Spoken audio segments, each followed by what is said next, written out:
Fighting Championships, Fists of Fire.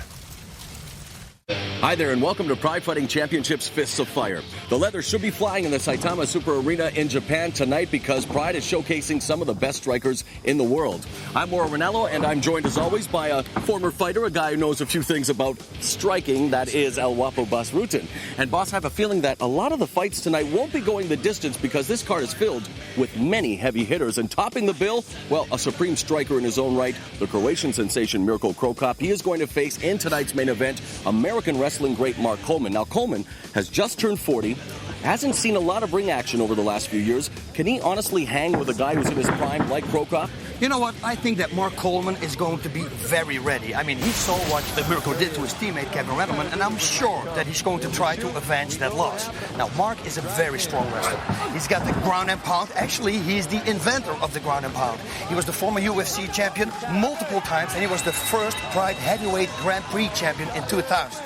Now, if somebody can take Mirko down, it will be Mark Coleman. But Mirko has been training very hard on the ground now for the last year. So it's going to be interesting to see what's going to happen on the ground. That is, if the fight goes to the ground. Quinton Rampage Jackson is back in the house against Murilo Ninja Hua. Jackson was involved in the 2004 MMA Match of the Year when he faced Pride World Middleweight Champion Vanderlei Silva for the championship back at High Octane last October. Unfortunately for Jackson, he came up short in his quest for the title, but now he has his sights set on the middleweight tournament, which kicks off in April. But tonight, he has to take on the very talented Brazilian. And, Boss, we both know that's not going to be an easy task. Not an easy task at all. You know why? Both fighters are coming off a loss. And trust me, if you're lost, you don't want to lose 2 times in a row. So needless to say, those guys are going to be in a phenomenal shape. Now, Quinton, he's got the big slams. He's got the solid striking. Ninja, he's got the knees, flying punches. He's all over the place. And not only Quinton, but Ninja also has his eyes set on that middleweight tournament. And you mentioned the fact that Ninja also came off a setback. That happened at the hands of Sergei Kharitonov. In the opening round of last year's heavyweight tournament, Kharitonov, man, did he ever come into his own in last year's tourney, knocking out Ninja, stopping the much bigger semi-shield, and then giving Antônio Rodrigo Nogueira a run for his money before losing via decision. This guy's only 23, Boss, has all the tools to be a contender for the heavyweight championship, and tonight he will take on the undefeated South Korean in Che Mu-bae. You know what? Che Mu-bae is a very interesting fighter. He's a Greco-Roman champion from Korea, so he's got great upper body throws. He's got a big heart, and he's got a lot of... He can take a lot of punishment. That's one thing for sure. His victory pose, pow! Straight out of the movie Saturday Night Fever, but can he strike that pose tonight?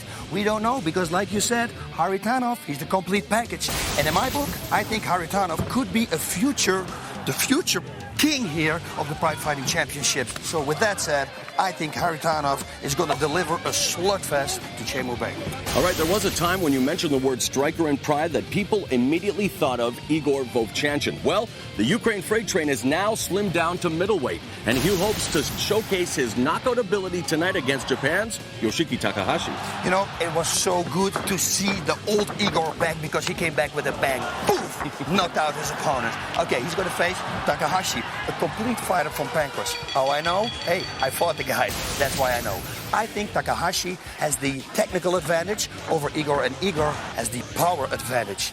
It's going to be difficult for Takahashi, but hey, this is the Pride Fighting Championships, and he also, many fighters, has his eyes set on that middleweight tournament, so anything can happen. You've mentioned it. We've all talked about it. Tonight will serve as a prelude to the 2005 middleweight tournament, which will begin in April. And, of course, tonight will also be an opportunity for more fighters to move up in the ranks of Pride Fighting Championships. Get ready to enjoy Pride 29 Fists of Fire.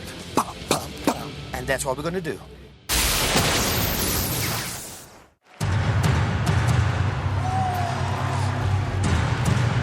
Boss, another great crowd is on hand here in the Saitama Super Arena for Pride 29 Fists of Fire. We've talked about it, featuring some of the best strikers in the world. Let's face it, it features some of the best fighters, period. You're absolutely right, Mauro. And look at this show again. Here we go. The opening. Pride 29. This is going to be a very exciting show. I have a good feeling about it. We're moments away from being treated to the parade of fighters.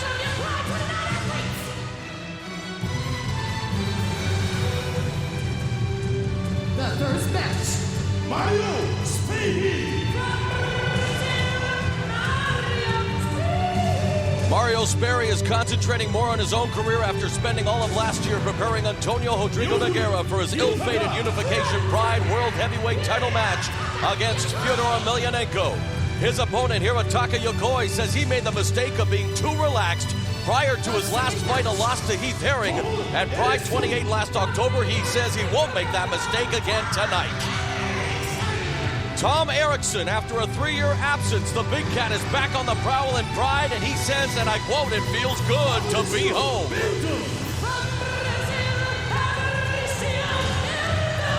His opponent, Fabricio Verdun, is Mirko Krokop's Brazilian Jiu-Jitsu coach, and he gets his first taste of Pride action tonight versus Erikson. The third match. At the tender age of 23, many people believe that Mauricio Shogun is the heir apparent to Vanderlei Silva in the highly regarded Shute Box Academy from Brazil.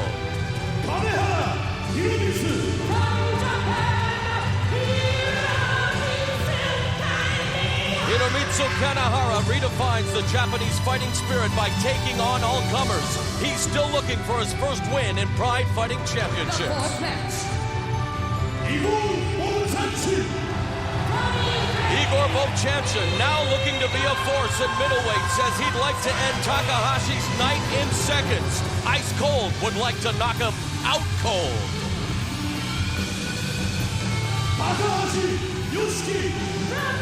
Yoshiki Takahashi was the first ever Pancrase heavyweight champion. Tonight he seeks his first Pride victory against the very dangerous Igor Volchanin. The fifth match. Stefan Blitzleko had a year he would rather forget in 2004. One of the world's greatest kickboxers hopes to start 2005 on the right foot against Kazuhiro Nakamura.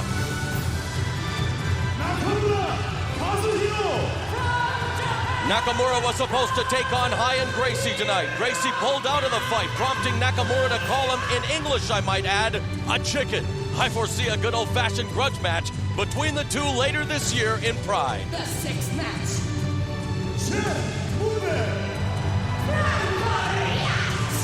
The first Korean fighter in Pride, Che Mube, puts his undefeated record on the line against his toughest opponent to date, Sergei Kharitonov. Kharitonov, the breakout star of the 2004 Pride Heavyweight Tournament, is hoping to continue his ascension in the heavyweight division from Russia with glove. The seventh match. Aliev, Makhmud. Making his debut in Pride and representing FILA, the world governing body of amateur wrestling, is Azerbaijan's Aliev Makhmud. Tamura, Kiyoshi. Japanese superstar Kiyoshi Tamura returns to Pride, hoping to showcase his dazzling submission skills. The eighth match.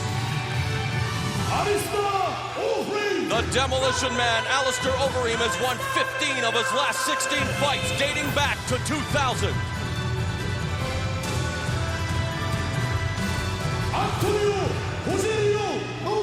Antônio Rogério Nogueira has a well-rounded game like his twin brother and tries to secure his 6th consecutive win tonight against the very tough Dutch fighter.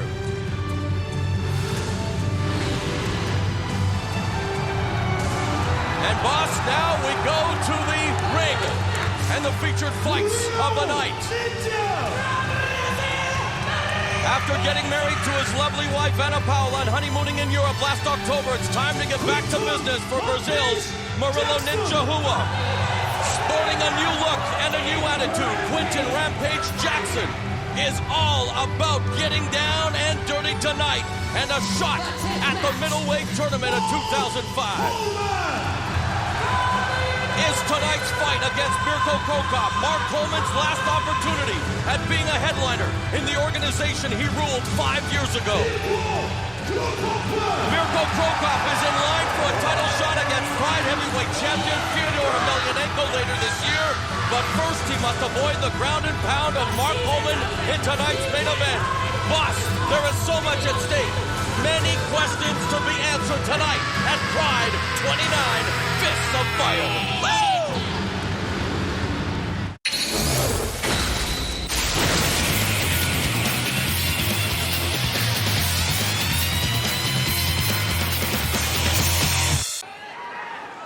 第一試合を行います。青コーナー180センチ92.9キロマリオスペSperry is 38, 6'2", 205 pounds, a record of 3-2 in Pride Fighting Championships. 赤コーナー178センチ92.5キロ横井Hirotaka Yokoi is 26, 5'11", 205 pounds. He's 1-2 in Pride. Hey, you know what? We were talking about it. He said that he was too relaxed the last time. Well, he's always smiling. He is not now. He's very serious.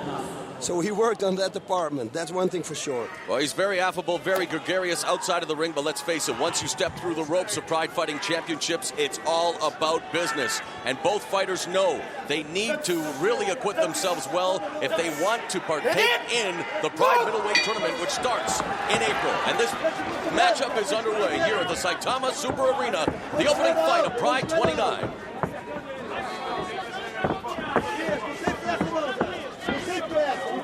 And we saw Mario Sperry surprise everyone with his 11-second knockout of Mike Bensick the last time he was in action here at Pride Fighting Championships back at Bushido 2. He's been working on his stand-up. Again, a co-founder of Brazilian Top Team misses with that right hook and now has the underhooks, does Yokoi over underhook here against the ropes, boss. Yeah, he wanted to go. He wanted to pick him up in between the legs, but Yokoi right away put his left arm underneath the right armpit of Mario Sperry, so he couldn't do it, which is very smart. And this, like we said in the beginning, they're so evenly matched up, and this is what happens at the beginning of the fight. You know, they're going to find the mistakes that the opponent can make, and then hopefully they can capitalize on it and can keep going. So I predict that this fight, within like 3 minutes, will really start going. 1 minute has elapsed. The referee already calls for the break in the corner, brings them back to the center of the ring, and right now going through the feeling out process are Sperry and Yokoi. Ducking again is Yokoi. Can't manage to go in for the shoot, however, as Sperry backs up. Yeah, it's strange. Yokoi should try to counter that punch. Mario comes with that right hand all the time. It's the second time he throws it. Just try to, instead of going for the takedown, try to block it and counter-attack it with the right straight. Early on, it looks like Sperry a little more comfortable than Yokoi. You're right, Yokoi has what we describe as nervous energy. And Sperry, of course, has a very good pedigree. 3-time World Jiu-Jitsu champion, 2-time Brazilian Jiu-Jitsu absolute champion, dominated Abu Dhabi as well. That was a knee there, very low. You got a warning from the referee because it was almost in the groin. Yokoi, and another one, you see? He's doing it back now. He says, okay, an eye for an eye. Officially, it's something else. I don't want to say it. Trying to turn the tables now as they just jockey for position along the ropes. Really a stalemate now. Sperry exerting some energy. And Yokoi with a shot to the body, a couple of knees up the middle by Sperry, but really not too much happening here, and you got to be careful how much energy you expend early on, boss. Yeah, you know what you have to do in a body lock position like this. You should the left knee. You should use the left knee because there your opponent has no defense. And again, with the body lock, you want to attempt the takedown, and of course, that's where he wants to take it. A guy like Sperry, you want to bring it to the ground. That's your domain. Yep. Nice kick. Yokoi comes back for the right, and there's our first flurry of action. Yokoi goes in again, not a very aggressive shoot. Double underhooks, or overhooks there by Sperry. And he's already cut. Yep, a little cut. Nice balance here, both fighters. You see, this is very well balanced. He tried to pick the leg there. It didn't work. Trip, the inside trip. Oh, actually outside trip, sorry. And they're going to take a look at that cut as we have stated on many occasions.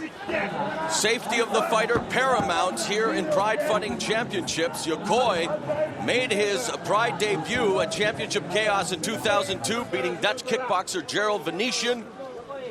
It was Sperry making an auspicious debut as he was able to triangle choke Igor Volchanin in less than 3 minutes at Pride 17. And boss, why don't you lead us through what's happening here with the doctors looking over Mario Sperry? Well, they're checking how big that cut is, and you will be surprised how small it can be. And I always tell the people, you know, you're fighting. Your heart rate is up. A little cut can bleed a lot. It doesn't mean anything. Look at him now. There's nothing. He's got nothing. It's just a little cut.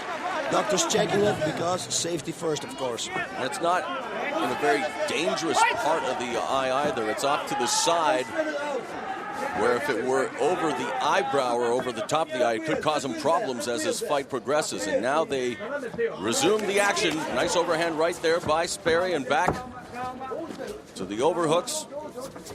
It looks like this is Sperry's game plan, punching and come in an upper body lock, because he throws 2 punches, but he closes the distance so fast that he can throw a third. So that's why I think it's kind of a strategy, going for upper body. And really all he's doing here is neutralizing Yokoi, but not really able to do much else. And at this stage, Yokoi is going to try to muscle out of it there, as he was momentarily successful. And really, boss, what is the game plan from this position? This is what we've seen for the better part of 4 minutes now. What does each fighter have to do to try to gain the upper hand here? It's been a stalemate thus far. Yep, and that's, again, I'm telling you again, they're way too close together. But I'm telling you, the first one who's going to get the takedown and lands on top, that's the person who's going to have the most chance of pulling out a victory. But they got to create that distance, and that's what Yokoi's trying to do there now with that uppercut, a couple of knees delivered there by Sperry.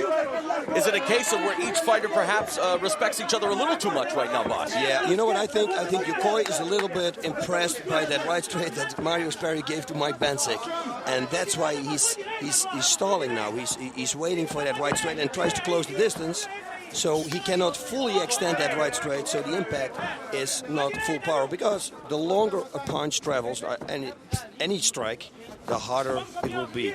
You know, it looks like Yokoi's trying to gauge that distance, but right now, for all intents and purposes, Sperry has been in a different time zone, as you see with that wild right hand there. I mean, Yokoi not doing a very good job of closing the gap, and Sperry able to bull rush him back into the ropes again. Yeah, this is very strange. If I would be Yokoi, I would start attacking with punches. Both trying to go for a takedown. That's a good knee. You see now it's going straight through the middle. That could be going to the solar plexus. You know, it was Sperry who told us in the interviews prior to the fight that he felt that Yokoi had good takedowns and is good in the guard, and so far he's been able to stifle any sort of attempts by Yokoi to take it to the ground. But again, we've told you Sperry's credentials.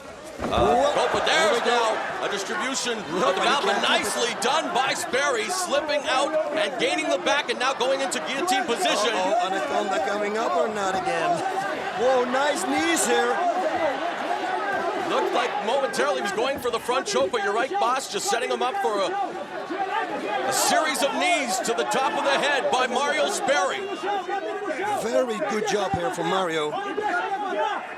He's got to keep this. Make sure that you keep your right leg away so Yokoi can't grab it.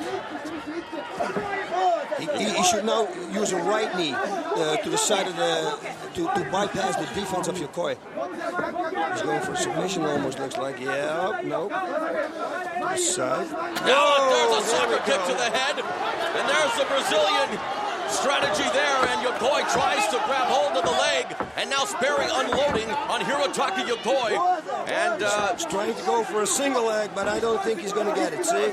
He's pulled easy out. I think that first kick hurt him, and he's not thinking straight right now. The first half of the fight, close, almost a feeling out process of sorts, but the last 5 minutes has been dominated by Mario Sperry.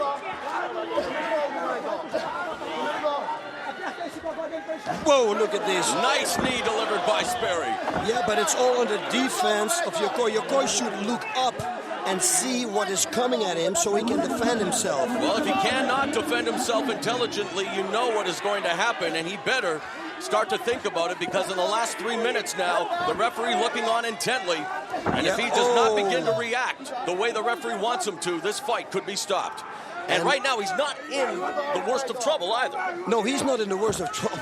Actually, those knees, they could cause big trouble. But if I was Mario, I would go to the body now, to the side of the body with the knees. That could finish the fight. The kidney, and there on the other side is the spleen area. Now that soccer kick found its mark. But a lot of those knees, boss, were also hitting his arm. But it's like Yokoi's just turtling right now. He's not responding. That's a wrong thing to do. It's better to turn on your back, so at least you can see where the punches and the strike come from.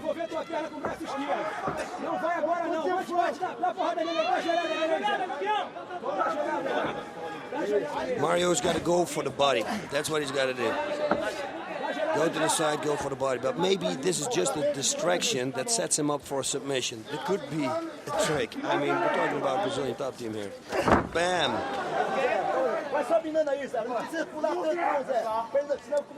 Yeah, Yokoi should escape this situation because this doesn't look good on the judges' card. That's one thing for sure. And of course, in Pride, 1 10-minute round, 2 5-minute rounds. It's judged in its entirety. And the criteria is effort to finish the fight by either knockout or submission. That's what Mario Sperry seems to be doing now with less than a minute and a half remaining in round 1. And now those knees are beginning to take their toll on the cranium of Hirotaka Yokoi. And Yokoi really putting up little defense other than to just turtle up right now, boss. Man, it's looking like he's going for that anaconda. He's setting it up for the defense. Let me see what he's doing. Just peppering him with those knees. He knows he's got only 1 minute left. His corner's probably shouting, finish this thing. Is Yokoi going to survive the final 60 seconds? 60 seconds of those knees. It's over. Oh, he has a big cut. He has pain. There's something wrong with his leg too, which probably made him not escape. But hey, it was Mario Sperry on top. Difficult to get up. The nickname Zen Machine came from, well, way back in the early days of his career when he would compete in multiple divisions of submissions tournament, running around the event to make all of his fights. Eventually it evolved to Zen Machine because of his calm fighting state. Well, he was calm, methodical, and systematically destroyed Hirotaka Yokoi in the opening fight of Pride 29's Fists on Fire. And look here, man, first-class treatment from all the doctors at ringside here, making sure nothing is wrong with Hirotaka Yokoi. In the final minute, 9 minutes, 8 seconds of the opening round, Mario Sperry via TKO due to strikes. The referee stops the fight, and Mario Sperry improves his Pride Fighting Championships record to 4-2. And let's go back to the replay, boss. Okay, here we go. There was a shot in. That grazed that right hand. It was not a real hit. And here we go with the knees. Bam! Look at those knees. He really put some effort in those. A lot of them were on the defenses, but then he started going through, and especially that. That was the first soccer kick he gave him. I think after that kick, Yokoi wasn't thinking straight anymore. Hirotaka Yokoi said in his last Pride outing that he felt his fighting spirit wasn't with him. I'd hazard to guess, Boss Room, that his fighting spirit unfortunately abandoned him again tonight. I think so too, but what I said before, you see, he's limping. I think something's wrong with his leg, and that's why maybe he couldn't escape that situation. Mario Sperry records the victory in the opening bout of Pride 29, Fists of Fire. And Mario Sperry could very well be on his way to the Pride Middleweight Tournament, which begins in April.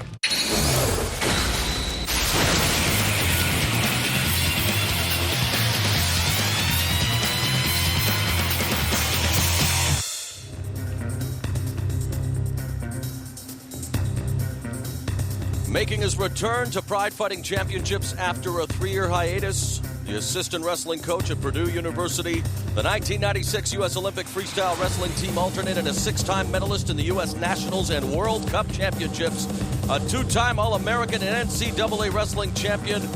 Boss, I'm talking about the big cat, Tom Erikson. And big he is, and he's slimmed down, and he is in a better shape, and he's got better stamina, and he's got better strikes. He comes back as a new person. With Verdun, he's got the ground game, but how is he going to take Tom Erikson to the ground? He was at one time the number 3 ranked super heavyweight freestyle wrestler in the world. He says he comes back to Pride with improved punching power, has learned how to entertain a crowd as a fighter. Says that's very important here in Japan. And, well, he feels that Fabrizio Verdun better get off the mark quickly. Otherwise, he is going to knock him out. And then he's going to, in his words, boss, take out Verdun's training partner, Mirko Krokop. Wow, that's a big statement right there. But we love statements like that here at Pride. The last time we saw Erikson in Pride was Pride 19 in February 2002 when he submitted Tim Catalfo via rear naked choke. He'll be the first to tell you, like most wrestlers, he does have problems with submissions, but has been working on the ground game as well. And, you know, boss, it's true. Nowadays, you have to be an all-around compete fighter if you want to be in Pride Fighting Championships. Let's see what's happened in the past 3 years with Tom Erikson. これより第2試合を行います。青コーナー193センチ133キロタムTom the Big Cat Erikson is 40, 6'5", 288 pounds. He's 3-1 in Pride Fighting Championships. 193センチ110キロファブリシオ Fabrizio Verdun is 27, 6'4", 235 pounds, making his debut in Pride Fighting Championships. And because this is the heavyweight division, over 93 kilograms, and there is more than a 15-kilogram weight difference, Verdun will accept 4-point attacks on the ground. So, boss, there will be 4-point attacks in this fight. Erikson outweighing his opponent by a good 50 pounds at least. And that hairstyle is, wow, Boss Rutan special from way back in the day. It was an alien. Ready? Fight! And Verdun's Pride debut against the Big Cat, who returns after 3 years, and you know Erikson's just going to be straight ahead, boss. Yep. Whoa! There's the first one. If he's got the takedown, it's going to be dangerous. If it's going to, oh, it's going to go to the ground. Erikson's going to nice. Oh, nice upper body throw down there. by Erikson. But it's on the ground, and this is exactly where Verdun wants to have it. Well, Erikson has the head and arm there, and a very powerful 288 pounds. But again, does he want to expend the energy Armbar. right now? Look what he's doing. He's going to throw his leg over already. He was looking for an armbar already. Erikson able to avoid Very smart. Verdun's comfort zone. He wants this fight to be in the stand-up. Whoa, nice. Verdun exchanging, goes for the shoot. Whoa, nice. Another leg. A single leg. Yes, and he's going to get it. No way. From Erikson on top. Erikson's size just too much, and against a wrestler, you better be sure of that shoot. But you know what? The guard of Verdun is very good. This is going to be dangerous for Tom Erikson. Erikson with that wide base. He's going to have to, and you can hear his corner telling him to stand up. That's what he has to do, create the distance. He'll have to posture here and start to rain down some of that ground and pound, and that's really what he wants to do. As you can see, some heel strikes being delivered right now by Verdun. And you know Erikson really is known for keeping the action on the canvas if he chooses because of his strength. Hey, listen, what I would do is try to pick him up and slam him down, do something, because at the other side, if he extends his arms, it's going to be very dangerous. You don't want to make a mistake with Verdun, trust me. You know, Verdun, as a blue belt, began winning world titles in the Pan American Brazilian Jiu-Jitsu Championships. As a brown belt, he captured the European Cup. He's won the World Cup and World Championships as a black belt in the super heavyweight category over the last 2 years. This guy is a BJJ prodigy, boss. Yes, he is. But right now, there's a nice crossface by Erikson, the accomplished wrestler. What do you think, Erikson? Is he doing the right thing here, boss? Coming up. You say armbar coming up, but Erikson's got the instincts to avoid that kind of danger. That crossface that Erikson did won't do anything. It's annoying, but it won't do anything, and it's stalling. And he was telling us he wants to go and enjoy the crowd, so I want to see him go. I want to see Tom Erikson throw him one more time there. Big hand. Right hand, followed by the knee. Perhaps Fabrizio he did good with his striking, too.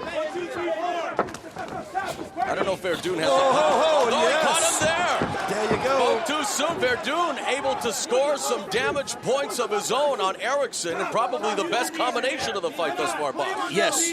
There were like 3 or 4 punches, and they were all direct hits. They're telling Tom to use knees, and he's listening perfectly to his corner. And they tell him not another knee, and that's what he should do right now. Neck control, the tie clinch. And he's in perfect position right now, boss, to deliver a knee right up the middle. That's it. That delivers a short right hand uppercut delivered by Verdun along the ropes. And there's Verdun, jump guard right down, boss. Beautifully done by Verdun. Yep, very smart.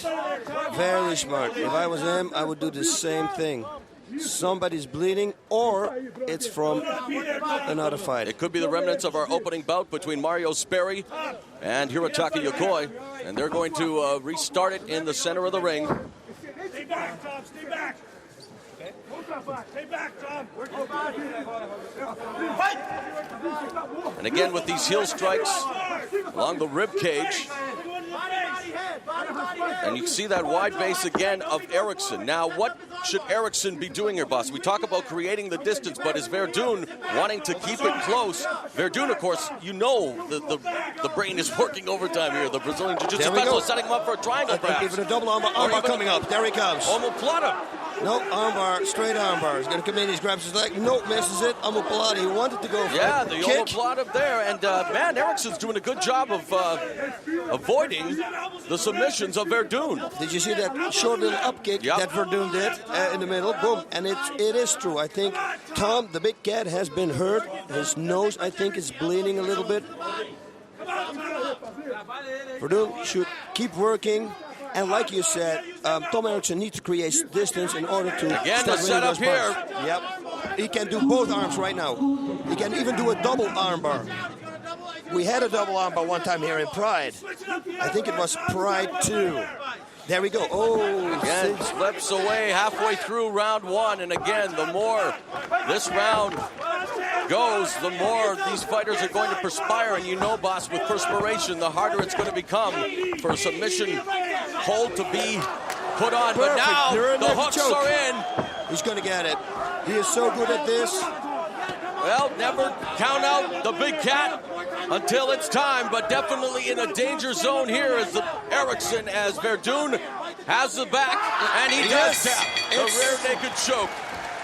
Good job by Fabrizio Verdun in his debut, and he wins it via the choke. Rear naked choke, and in his language, mataleo, and that means the lion kill. Kill the lion. The only way you can kill a lion, apparently, is a rear naked choke. I would just kick him in the head, but hey. Or else, in this case, the big cat kill, as he definitely dispatches Tom Erikson, who gave him a tough fight in the opening half of the first round. There is your winner, Fabrizio Verdun, displaying the flag of Brazil and Croatia. Very nice. Welcome to Pride. This is very good for him. I mean, he takes Tom Erikson down. That means now everything goes open in the heavyweight division for him.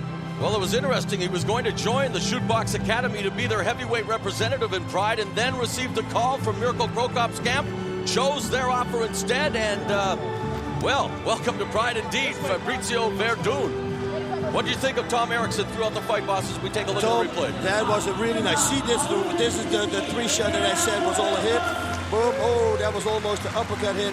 I think Tom did a good job. He did a great job, you know. He threw a lot of power away with the upper body throws, and he ran a little bit out of gas, and here we go, of course, with the rear naked choke, and it slid on it. This was all over again. We saw this before with Tom Erikson here at the Pride Fighting Championships. Once they got this back, they choked him. Almost resembled an Alexander Emelianenko short choke there, as Erikson forced to tap out. Yeah, it's all over again. We saw this when Tom Erikson came to the Pride and he fought Heath Herring. It was exactly the same thing. Yep, took him down and a rear naked choke. Happened at Pride 11.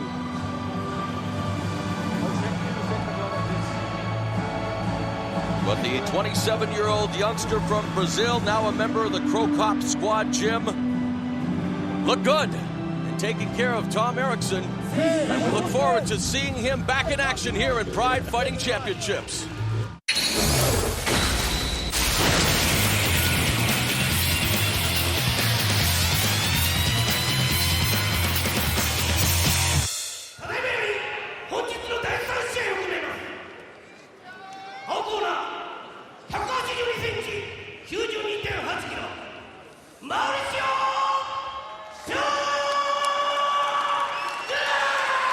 Mauricio Shogun is 23, 5'10", 205 pounds. He's 3-0 in Pride Fighting Championships. 178センチ、92.1 キロ。金原 Hiromitsu, the smiling killer Kanehara, is 34, 5'10", 200 pounds, 0-3 in Pride. All right, boss. Shogun, definitely a star on the rise, undefeated, while Kanehara looking for his first win here in Pride. And we've mentioned it, you talked about it a lot. In Shootbox Academy, they train for the knockout. He's a well-versed Muay Thai fighter, well-versed in Brazilian Jiu-Jitsu, and really a lot of people feel he is indeed the heir apparent to Vanderlei Silva. Yes, and that's including me. Kanehara, it's very difficult to knock out. I mean, we saw it against Mirko Pro Cup. So Mauricio has to get everything out of his bag in order to try to KO him. Hey, maybe he's going to submit him. Shogun started training Brazilian Jiu-Jitsu at the age of 6. Muay Thai at 7, was 10-0 in Muay Thai. And there he goes to his Muay Thai background. The Thai clinch. No stalling, I told you. Kanehara look for the single leg. Shogun's already got his back. He's got to watch out that he doesn't slip off so that Kanehara is going to be in his guard. He really needs to keep his right hand now underneath that armpit because otherwise Kanehara is going to turn into his guard. He really needs to get on top of his back and secure those hooks. Even better, Maro. You're doing good, my friend. Well, thanks to the Boss Room Big Books of Combat, and the DVDs are coming out. You're right. Now along the ropes. And Shogun really always a very classy fighter. Kanehara there now trying to unload. Missing with the high kick is Shogun, and this is what we anticipated, boss. Yep, and there's the first. Whoa! The stop find its mark. Yep, and this is not good. He trapped one arm. And now the elbows to the side of the body. Look at that leg. That was the first right low kick that he gave. One low kick. Do you see that leg of Kanehara? That's unbelievable. I mean, Shogun is just an unbelievable fighter. There's a soccer kick and another stomp kick. This guy means business, ladies and gentlemen. And look at him, another stomp. And now just raining in those lefts and rights on Kanehara. Another soccer kick. This is Brazil. Another stomp. That's what they do. Another soccer kick. How much is the referee going to allow? Mauricio Shogun came here to electrify the crowd, and Boss Rutan, Mauricio Shogun, came here to serve notice that he is going to be a force in the middleweight tournament beginning in April. Man, I'm telling you, I got goosebumps right here. I mean, Krokop could not take him out in 3 rounds. In a full fight. In a full fight. And now he just Mauricio demolishes Shogun, him. in 1 minute and 40 seconds, Mauricio Shogun, you said it, he demolished Hiromitsu Kanehara. Mauricio Shogun is a tremendous fighter. Kanehara has courage, but Boss Rutan, when we take a look at this replay, it is not for the faint of heart. No, it's not. And one thing for sure, we will see this person here in the middleweight tournament. That's right. And don't hit that cameraman too hard, Mauricio.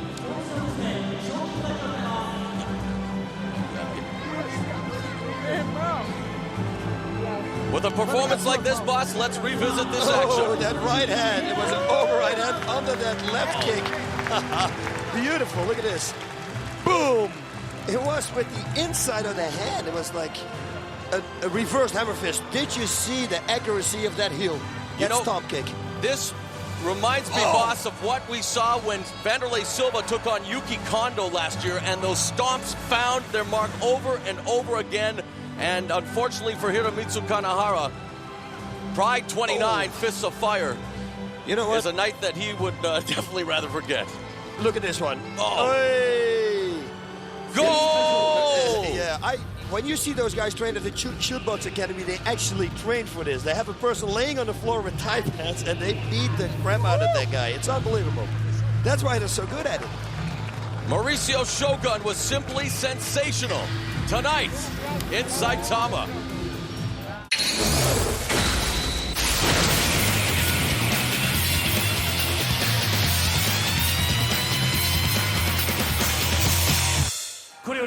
第4試合を行います。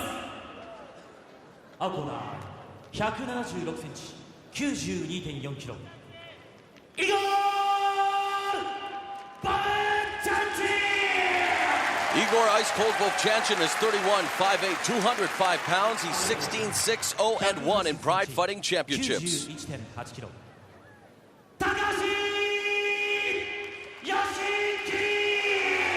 Yoshiki Takahashi is 35, 5'9", 205 pounds, 0-1 in Pride. Boss, you know Takahashi very well. He is the first Pancrase heavyweight champion.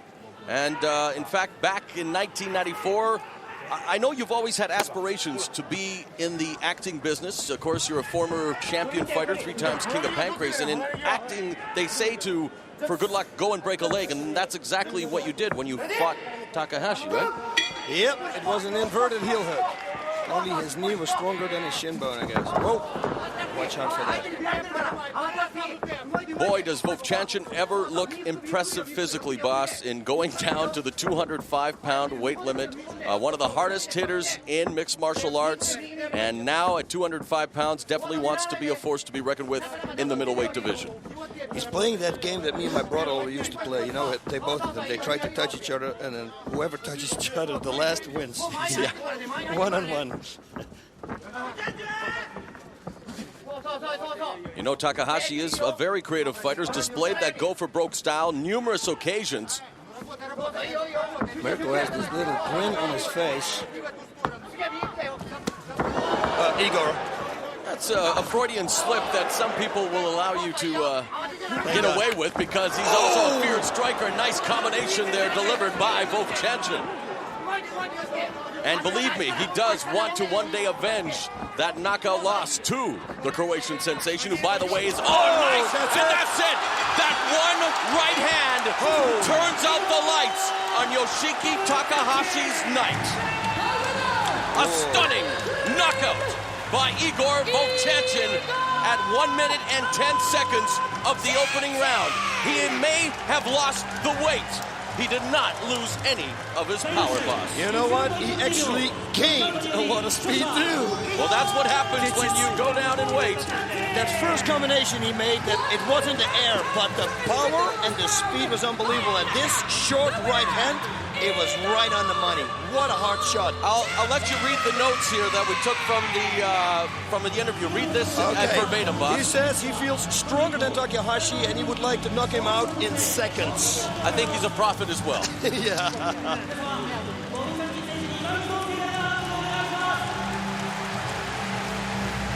Igor, he looks exactly the same as when I saw him the first time, and that's about 6 years ago in the Ukraine.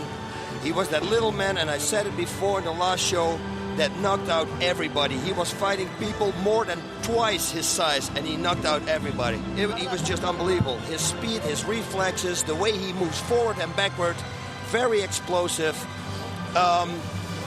If he's going to be in the middleweight tournament, he's got such a big chance of winning that whole thing. Him and Vanderlei Silva. Can you imagine how? Let's take a look at this knockout. Boom! Boss, right high kick. Come, he said, yeah. And he said, no, you shouldn't have done that. Yeah, be careful what you wish for, Mr. The right Takahashi. hand, here we go, boing. And now a short right hand. He's already out, isn't he, boss? Yep, he was already out. He was out. And look his body weight, how his body weight goes in it. Boom! You know why I mix them up all the time, Fedor and Igor? Because they have the similar kind of hook. They give that overhand in such a way. It's the same kind of punch. But you know what? I called him Mirko. But he had a good right high kick. Yep. You know, it's funny because Mirko Krokop and Igor Volchanin do have very similar styles. Mirko holds a victory over Volchanin. Volchanin wants to avenge that loss, but first things first, we don't know all of the participants, but something tells me that Igor Volchanin is going to be involved come the date in April when Total Elimination 2005 takes over Osaka. The middleweight tournament is going to be a dandy if it includes Igor Ice Cold Volchanin. He is a judo legend from Poland. A man who once won 312 consecutive judo fights in a row, an official record. Paweł Nastula of Poland a 1996 Olympic gold medalist who now becomes the 4th Olympic gold medal champion to sign with pride, joining the likes of Hidehiko Yoshida, Makoto Takimoto, and Rulon Gardner. What is his record? He had 312 straight wins. He is now saying hello to the crowd, introducing himself as Paweł Nastula from Poland.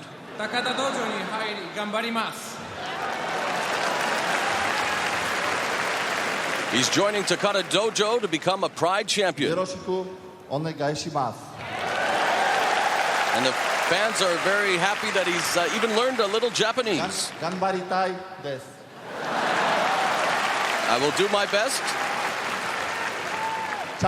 Please support me in my Pride pursuit. The fans, as you can see, are supportive already as they smile and show him some appreciation by a nice round of applause. Quinton, Nogueira, Mirko. And there you see the gold medal, boss, around his neck.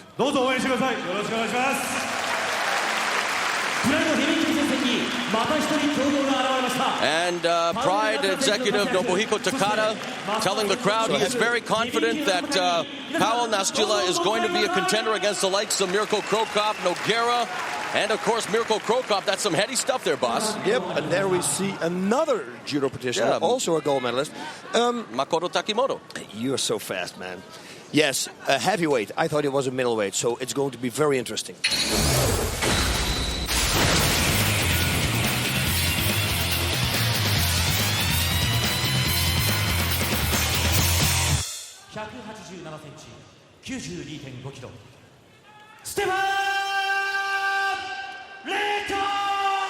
Stefan Blitz Leko is 30, 205 pounds, 0-2 in Pride.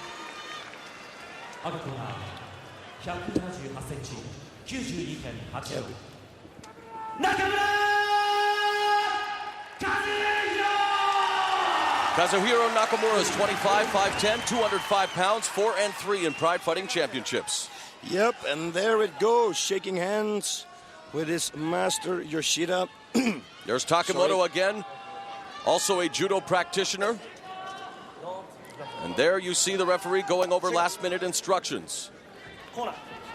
My prediction is going to be a short fight, or it's going to be KO coming from the hands of Stefan, or it's going to be a submission from Nakamura. Again, very important fight for both combatants. Nice overhand right, missing, however, by Nakamura. And Stefan Leko. He's looking good now. He's keeping his distance. Step away from him. Don't let him go. There's his body. That is a typical judo position right now. And he gets the takedown. And this is unfamiliar territory for Leko. Let's see what he's been able to learn with Golden Glory, the legendary trainer, Core Hemmers, has Nakamura very comfortable now, posturing, raining down those right hands, boss. Yeah, the only thing that Stefan now can do is go under the armpits of Nakamura, grab his hands together, and keep him close. And then hopefully the referee is going to restart it back on their feet. It was many years ago, boss, where if you were only good in one discipline, as you see Nakamura now just unloading on Leko. Leko just wing blocking, and it's over yet again for Stefan Blitz Leko. Inside of 1 minute, I was just going to say, boss, there's no way you can come into an organization like Pride Fighting Championships. If you're a world champion at just one sport, it doesn't matter anymore. You have to know your disciplines. You have to know a little Muay Thai, kickboxing, jiu-jitsu, wrestling. You got to train in every discipline nowadays. You're absolutely right, and especially here. We're talking about the big league. You need to know your submissions. No. I don't think that they stopped it too soon, because people probably going to say that they stopped it too soon, but he didn't, because he didn't defend himself. And the referee, they're looking out for the fighter and saying, you know what, let's stop it, because only bad things can come happen from this position. Well, at 55 seconds of the opening round, boss, I mean, it was a barrage of strikes. And really, let's talk about Stefan Leko, boss. We had a chance to visit with him a bit. I mean, he is, the pedigree speaks for itself. A 96 IKBF full contact world kickboxing champion, 97 IKBF kickboxing champion, 97 as you take a look at the replay here. That was a nice right hand there from Nakamura. and I knew it was going to go to the ground. I thought a submission, but it was strikes actually. So I messed up again. The face of fighting is changing. Oh, very nice. He can finish the fight now if he keeps going. The fight game is evolving. Another right hand, another right hand. He's got him. Oh, my. Pride Fighting Championships, Bushido 6. Now he's tagging at will, Bob. See the future of fighting now as the world's best all-around fighters square off in Pride's Bushido 6. Premiering April 14th on pay-per-view. The wait is over. Pride Fighting Championships. Now they are exchanging blows. 16 fighters. This could be the end of the fight. One champion. Please, you should need to have now. 2005's middleweight tournament begins. The crowd's going crazy. 2 right, 3 right. And that is it. Order Pride Fighting's Total Elimination 2005. Premiering Saturday, April 23rd on pay-per-view.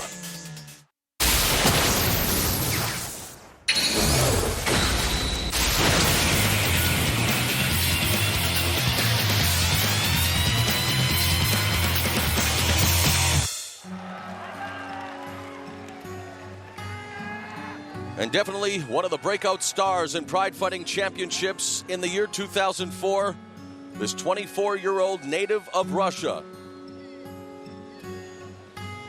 It almost looks like Stairway to Heaven, but it's not.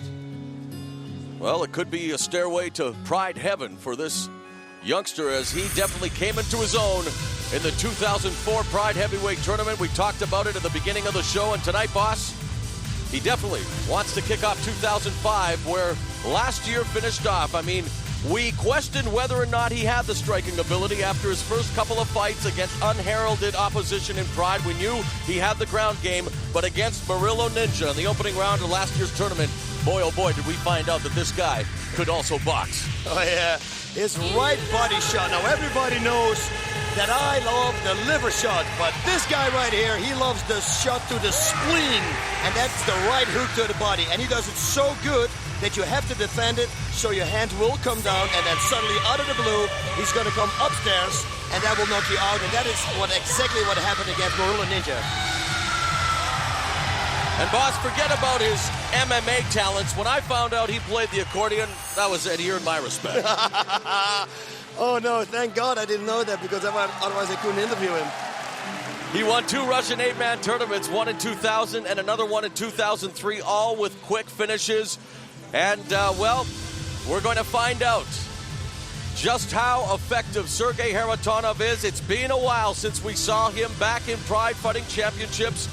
He says that he has natural instincts as a striker, definitely has his sights set on becoming a Pride heavyweight champion.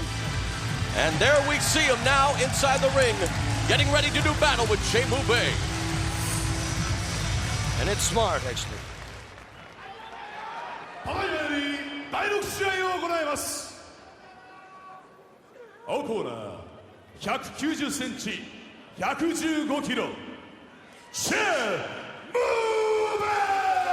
イ。 Shemu Bey is 34, 6'2", 248 pounds, 4-0 in Pride. 赤コーナー194センチ107キロセルゲイ・ハリトン。 Sergey Kharitonov is 24, 6'4", 231 pounds, 4-1 in Pride Fighting Championships.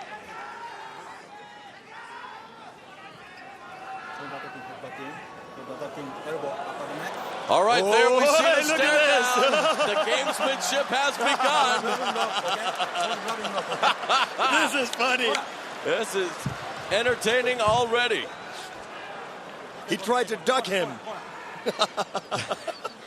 Shemu Bey, a very charismatic fighter from Korea. We haven't seen too much personality out of Kharitonov, but we do know he's a very effective fighter. Once you step into the ring, that's all that matters. Mubey missing with that wild right. And Kharitonov now just engaging there momentarily. Watch out for that right straight and the body shot. Look how he moved to the side. Kharitonov, he never goes straight back. Very good ring work. That's what he did. Look, see? Kharitonov very calm, boss. You're right. Total control, while you can see already Che Mubei obviously respects Kharitonov's punching power. Remember, when you want the latest news on Pride Fighting Championships, information on your favorite fighters, to order the DVDs and whatnot, log on to pridefc.com.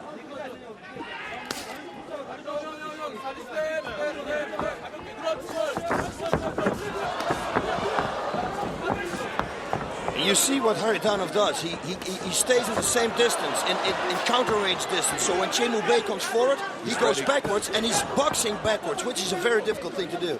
Very smart on his part, and the fans enjoying the action already, as both these fighters definitely want to keep it standing.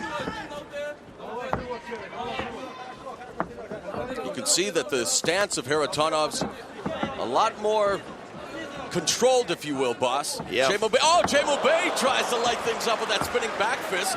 More aesthetic than anything else. He's playing games here with Kharitonov. Kharitonov with the low kick. Straight left jab. Mubei fakes the punch, tries to go in for the body lock. And Kharitonov doing a good job of avoiding the Mubei attack. And that's it. Just keep circling. Nice liver shot there. Low kick by Mubei.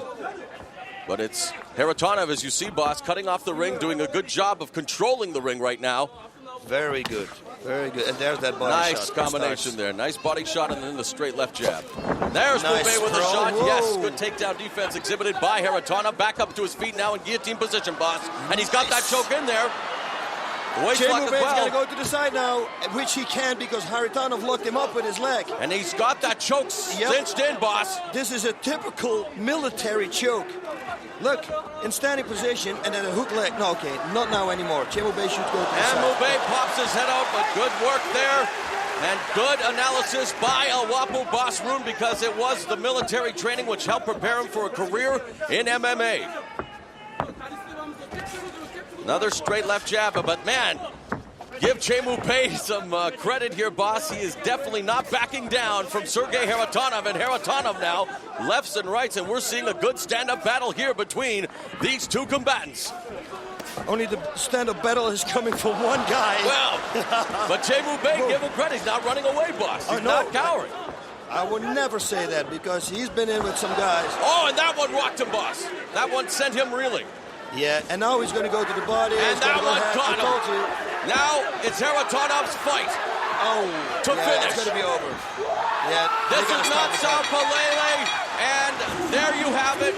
Sergei Kharitonov, in very workmanlike fashion, delivers the knockout to Che Mubei. And Sergei Kharitonov even manages a smile. Wow. Wow. The fans here applaud as Che Mubei goes down to defeat the referee, doing the right thing there, boss. Yeah, you're absolutely right. Really, at 3 minutes and 23 seconds via KO, Sergei Kharitonov vanquishes Che Mubei. Boss, what was it that impressed you the most about Sergei Kharitonov in this his return to Pride? As you take a look at the replay. Oh, look at that swing. The way he moves to the side non-stop. Watch, Che Mubei attacks, he always circles to the left and circles to the right. That was the setup. That right short hook, straight, whatever you can call, right uppercut. And everything is on the money. Look at this. Yeah, once he's on, he smells victory. He's going. And again.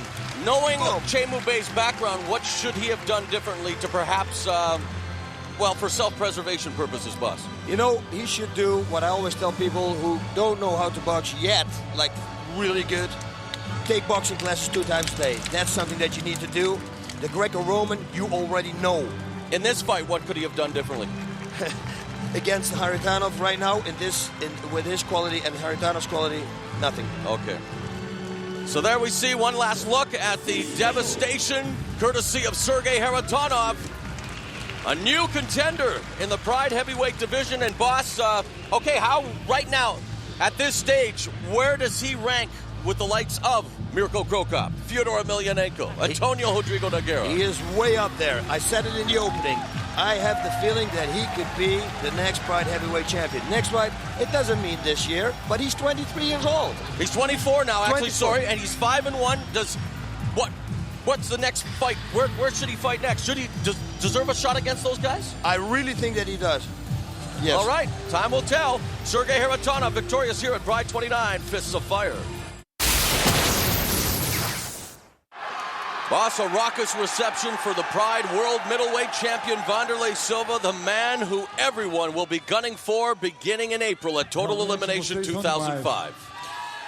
Yeah, and look at him. 2 belts. We can see one now, but there's one around his waist. He is a true champion. Vocês fazem com que eu sempre me supere. Eu só posso agradecer a força que todos vocês me dão. Looks to be in tremendous shape. Telling the fans he's always pleased to be in Japan. He really appreciates the fan support, and Boss, definitely one of the most popular superstars in Pride Fighting Championships. Yeah, you know why? Because he's always exciting. I've never seen not one boring match with Wanderlei Silva in it.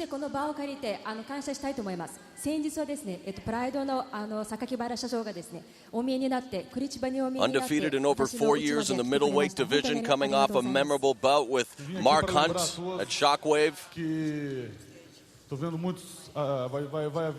He is thanking the president of Pride, Mr. Sakakibara, who visited him at his home in Brazil. Of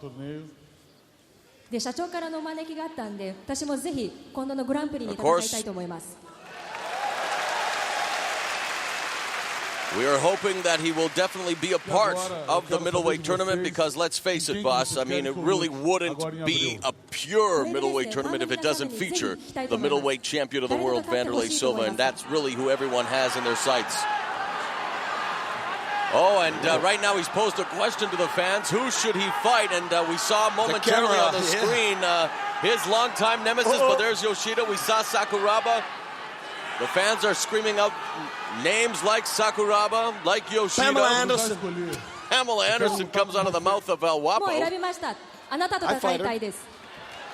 lutar com Yoshida. He chose. Did he point at Hidehiko Yoshida? Interesting. Yoshida now gets up, and will he accept the challenge? Kazushi Sakuraba looks on. A memorable trilogy between Silva and Sakuraba. Yoshida had also a memorable matchup with him at Total Elimination 2003, or make that the tournament. Yep, and he did good. He did good. Para ganhar esse cinturão não vai ser fácil, porque I am the champion. He is the champion. Now that I could translate.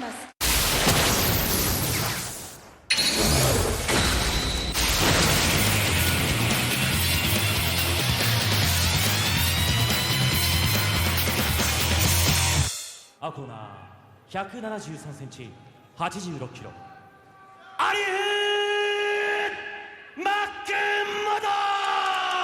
Aliev Makhmud is 35, 5'7", 187 pounds, making his debut in Pride Fighting Championships.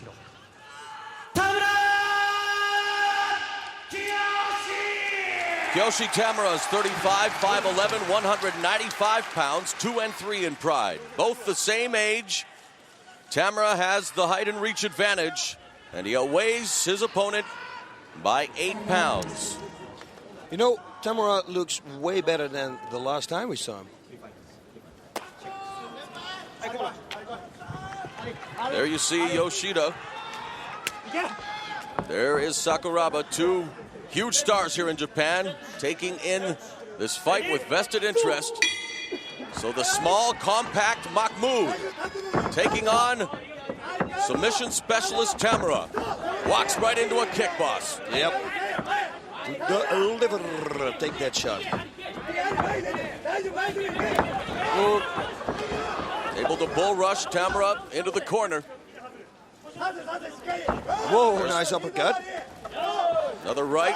Yeah, those are misses, but those are setups for that leg. That's what he was looking for. But that could be dangerous for a triangle choke if Tamura is smart.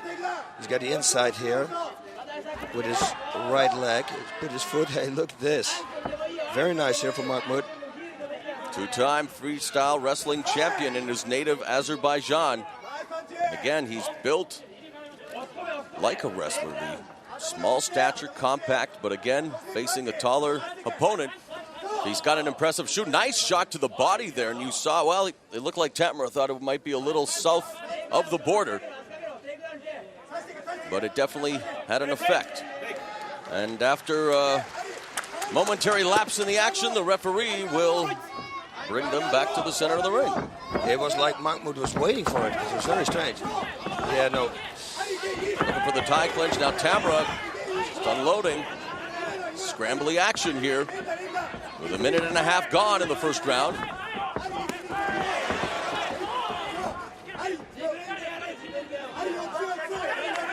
If Tamura keeps this fight, if he keeps his head clear and just keeps distance, it should be a walk in the park. Both fighters come into this matchup in tremendous physical shape, boss.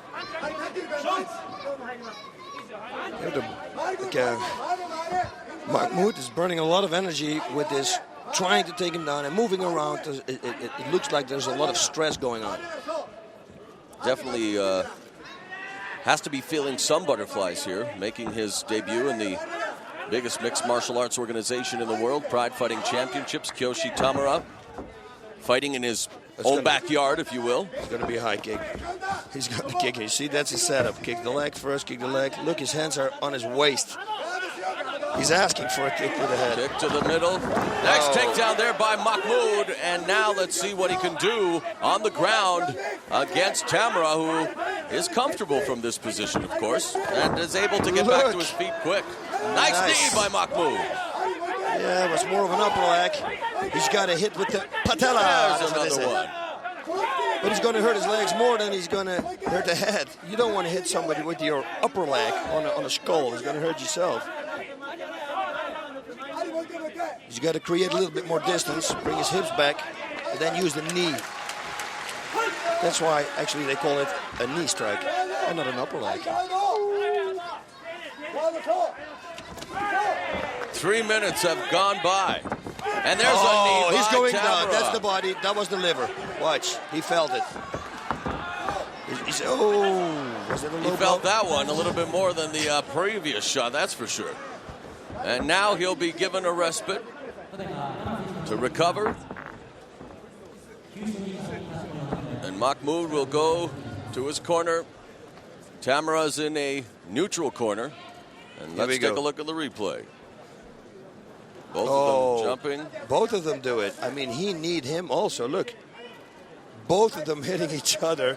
They're trading knees to the groin. And there we see the ref cam. Tobi Hizagiri. Flying knees, guys. In case you didn't see that was a timeout called by the referee, we bring it right inside your living room. And Makhmud is being tended to right now. So, boss, what can you tell us about what's happening here right now? How much time are they going to be giving him? I don't know. I think the time limit is about 5 minutes. Here we go. Oh man, he caught him. Right in the pills. He caught him in the peninsula south of the equator there, boss. Yes, he did. And for all the men,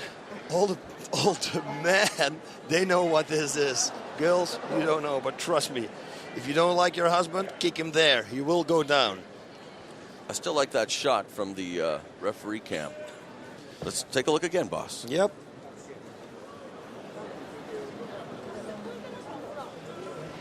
Because it has occurred in the first round, boss, and you know what happened last year at the final of the Pride Heavyweight Tournament when Emelianenko was cut with that inadvertent headbutt.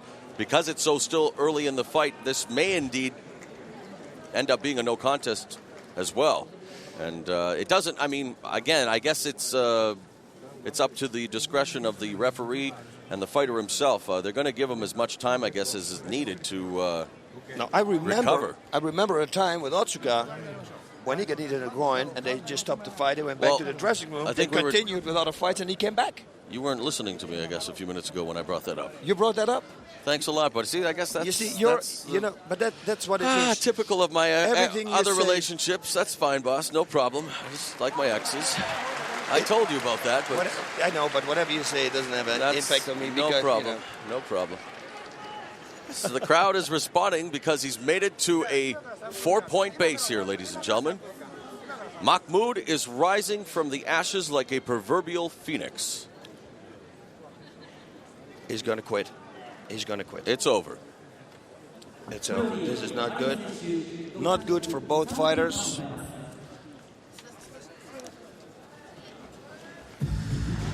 And the music begins to play, and again, are we going to get an official decision here? We've been told that it may indeed be no contest, but let's see what we hear from the ring announcer. Kiyoshi Tamura stoically standing in the corner. Obviously, he didn't want this to be the way this fight materialized. Obviously, Aliev Makhmud did not want his debut to turn out this way. Boss Verdun has a smirk on his face. I can only imagine what is about to come out of his mouth. Go ahead, boss. No, I won't say anything. I'm just sitting here, and you say, of course he's not happy because he's going to have a bad night. Okay, well, we've been told that he's getting a 3-minute respite, so they're not calling the fight off just yet. A 3-minute break. Boss, do you know what a respite is, buddy? It's a 3-minute break, I guess, because you said it 2 times now. Thank you very much. It's an educational program, the Pride Fighting Championship. Thank you, of course. Okay, let's take a look here, boss. Okay, let's talk about the fight up till now, boss. I mean, really, Makhmud, what did you think about his performance so far? I mean, was he doing the right thing? I mean, here you're talking about his knee strikes being more upper leg strike. I mean, obviously the form is not totally there, and really he said he was a boxer in the Soviet Union Marines, but not exactly showcasing much of crisp form there as well. No, we don't know how many Marines were there, of course, but he looks very like a fish out of the water. Very you know well the put. way he jumps around, look? Yeah. And I mean, for a wrestler, and both of them are delivering knees here to the groin, so I mean... And how about Kiyoshi Tamura? Kind of a typical start for Tamura as well, I think. I mean, we talk about his bread and butter being very good kicking ability. He went that route on a few occasions, and I think if and when the fight does resume, I mean, this really is an opportunity here for Tamura to take over and control this fight, because he is the more experienced of the fighters, and like you say, Makhmud, give him credit for being a valiant warrior, but you better be careful, or he could be hurt too, boss, Yep, he could be hurt a lot, especially now if they're going to continue and he's going to fight.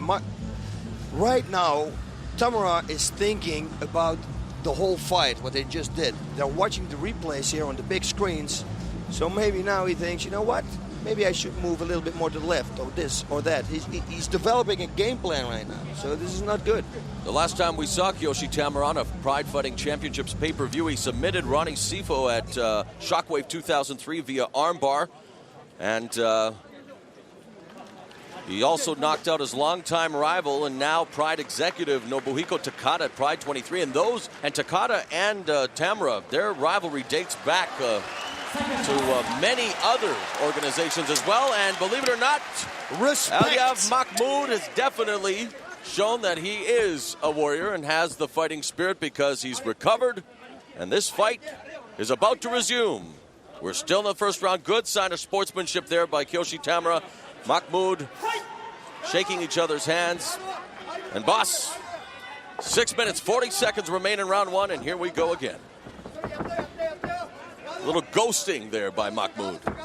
Yep, jumping to the... Oh, hey, flying sidekick he tried there. What's with the jumping, boss? What is he trying to accomplish there? I don't know. There's that left kick. That's the left kick.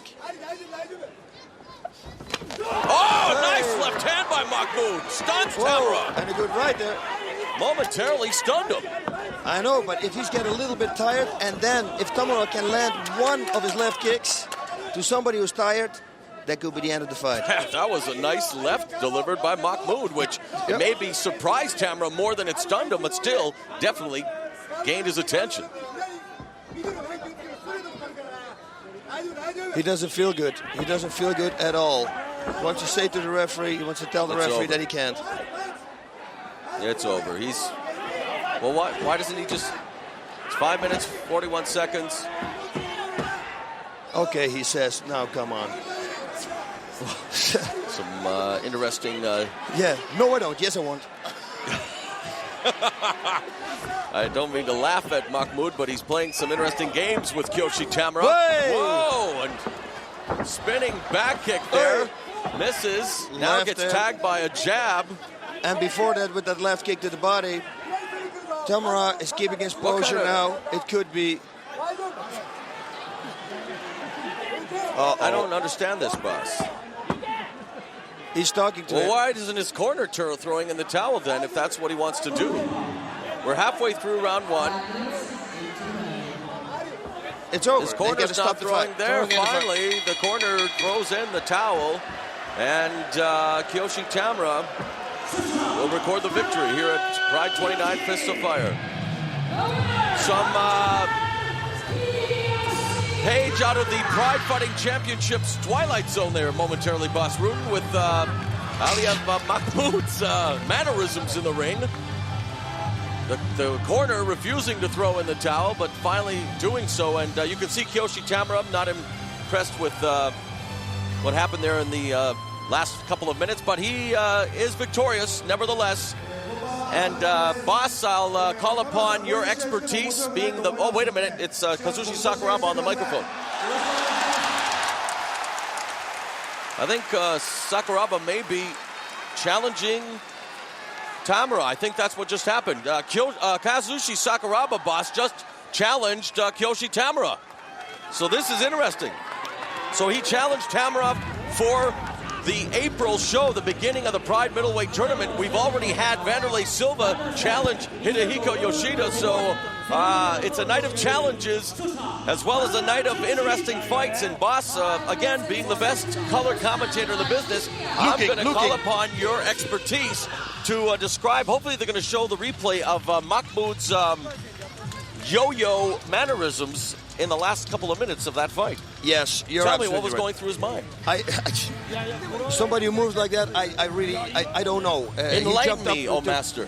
It's very difficult to enlighten you. A person like you, it's very important. I'm not the Jedi master, okay? But one thing for sure, he really needs to work on his stand-up game and on his distance. He's closing the distance way too soon with jumping, which is a very strange way to do. He's got to stay on his feet, balls on his feet, move forward and backwards, learn how to box, and then maybe try to come back.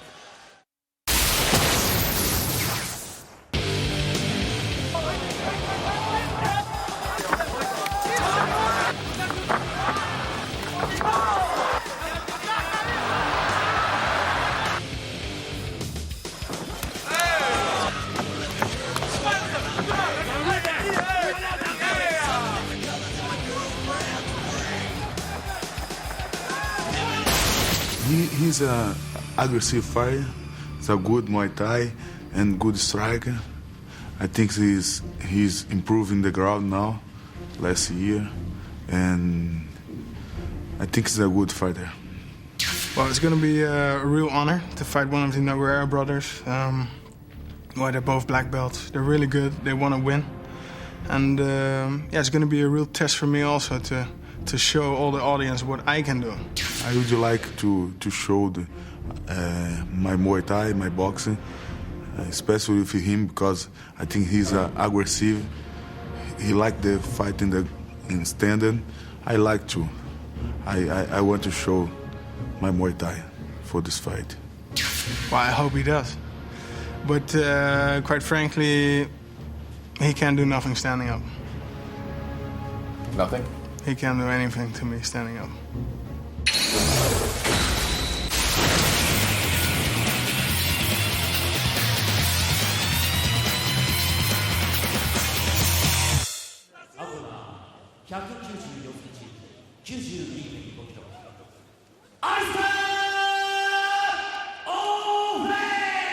Alistair Demolition Man Overeem is 24, 6'5", 205 pounds, 4-1 in Pride.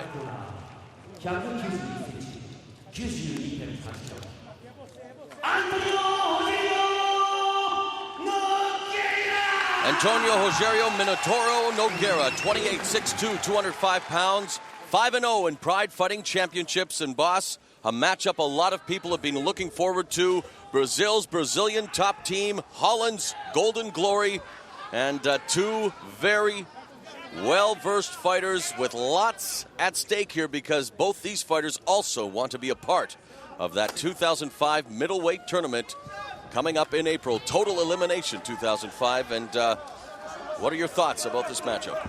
I don't know, but the stats are pretty close, I guess. Yeah, look, they're as tall, almost the same height. They're of course the same weight. Of course, styles are different. But Overeem does have the height and reach advantage, but you're right. Oh, yeah. I mean, Overeem's definitely becoming better versed at submissions, becoming the European qualifier for the Abu Dhabi Submissions Championships this year. But you know, with the last name Nogueira, that Brazilian Jiu-Jitsu comes second nature. Nice right hand delivered there by Overeem as Nogueira walked into it.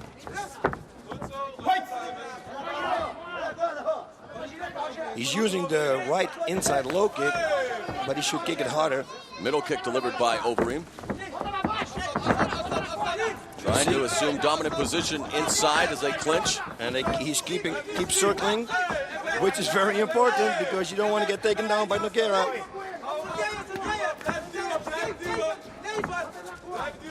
There's a knee. Yep. Responded in kind by Nogueira. He's listening to his corner very well, Alistair is. Every instruction they shout, he's doing. Good synergy there between his camp and the fighter. And of course, Nogueira coming from Brazilian top team with the likes of Murilo Bustamante, Mario Sperry, his twin brother, Rodrigo Nogueira. Both these fighters very well coached as they continue to jockey along the ropes, boss. Yep. They do real good. Like we saw, you know, before they circled, both circled. Nobody wants to be against the rope. Referee doing Very a good nice job now of going to restart them in the center of the ring. Last time we saw Rogério Nogueira, he earned a split decision victory over Kazuhiro Nakamura at Bushido 4. And there's those flying knee strikes that Overeem is known for, boss. Yep, the Flying Dutchman. And he's wearing the Dutch color, orange.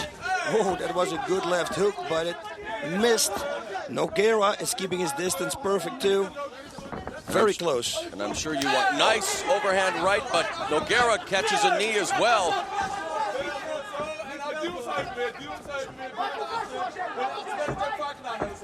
Whoop, good defense here. Nice balance, good leverage, and now Nogueira just takes him down to the canvas, into the closed guard. Yeah, he's blocking his hand already. It's like he's looking for a triangle choke. He's going to bypass Alistair's right arm, not now. But that was what he was looking for. We told you that Overeem won the European Abu Dhabi Submissions Qualifying Tournament in Stockholm, Sweden last month. All 4 fights were won via guillotine choke. But you're right, boss. From this position, Nogueira very dangerous. Overeem with the reach and height advantage, of course, from here wants to create the distance, wants to posture. And with those long limbs, definitely does not want to fall prey. There is. I told you, he's looking to hand up. But Overeem doing a good job of escaping. And now he'll force Nogueira to get back up on his feet. You know what? Alistair is training with Martijn de Jong, and he's very good too on the ground. And it shows. He stayed out of that triangle real easy. So if you can keep doing this, this is going to be a great match. It already is, actually. Yeah, very good contest thus far. 3.5 minutes gone in the opening round. Both of them should use a straight to the body with their strong hand. If somebody stands in a different position, the southpaw position, you want to go with the right straight to the body, and the guy who stands in the southpaw position, left straight to the body. Right now it's Nogueira in the southpaw stance. Okay, now let's see if he comes. He finishes up with a right hook. That's what they told him in the corner against Alistair. Underhooks. There's a body lock by Overeem, but good job there by Nogueira, putting him in the corner, and really a close contest. Oh, looked like he was going for the guillotine attempt. Now, over-hook, underhooks here, boss, and both fighters very good on their feet, boss. Very good balance, leverage, doing a great job of not allowing the other to do much, although Nogueira again goes to the guard. Close guard now. And there's his twin brother, Rodrigo, looking on with vested interest. Okay, boss, from here, what should Overeem really attempt to be doing with his skills, with his reach advantage? What should he be attempting to do here? It's difficult. The person who has the longest reach right now in the guard can hit the softest, okay, because he can't travel. What I always say, his arm can't travel that long. But he should, like you always say, get up, create distance, hit a few punches, and go back to this position, because otherwise, if you expose yourself and come up, it's very dangerous against a person like Nogueira. And you can see that Nogueira obviously is trying to set something up here, and from where he is at in his guard, there you could see right now working on his left arm. It looks like that's where his focus is here. And again, with the Brazilians, you know that could be an arm bar, an omoplata. Omoplata, probably. And this is like a reverse figure four or a chicken wing, what they call. He's attacking the whole side. He's trying to bypass Alistair's right arm, you see? And now Alistair is going to have to try to pass the guard and just moves back as he's caught with a kick there that may have caught him on the nose on his way up. It looks like some blood beginning to trickle out of the nostril. There's a kick by Overeem.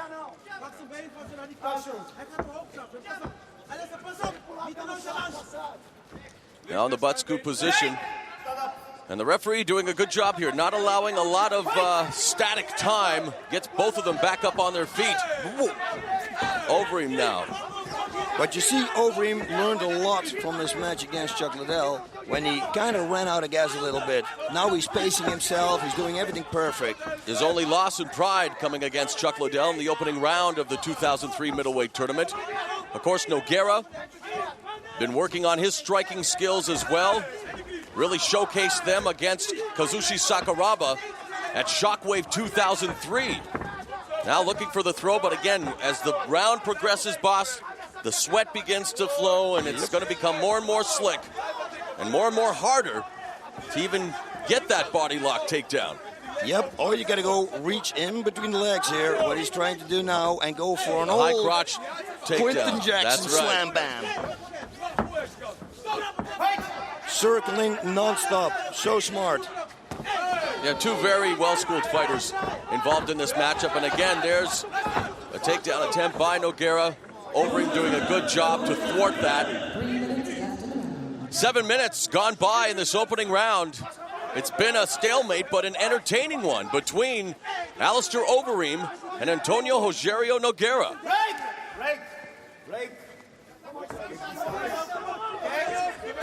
Are you happy with the way the referee's officiating this match? Yes, boss? I am. Because every time they clinch up, nothing really happens, and they separate them right away, which I think is really good. And I'm sure the audience loves it too. Nogueira able to slip a right hand through the guard of Overeem. Overeem now with the body lock, gets a knee. Nice heel trip takedown into side control by Nogueira. Well done. Very nice throw. Now this is dangerous. Like I always say, side mount, because there's a lot of options that he can do right now. He can go for the legs, for the arms. A lot of some things. hammer strikes there, to hammer fists. Yep, knees to the head, knees to the body. He's going to go around. There we go. Into the half guard. No.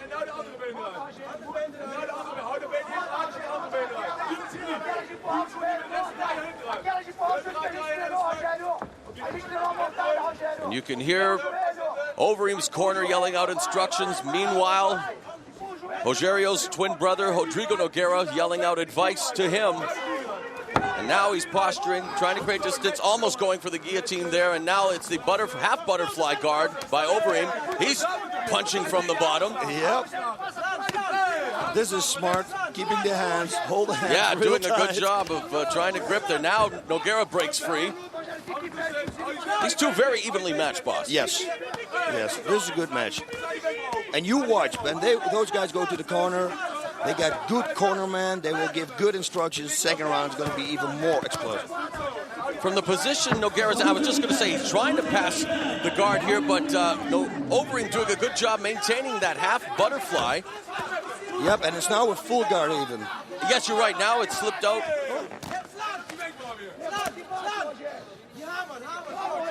Full guard now being employed by Overeem.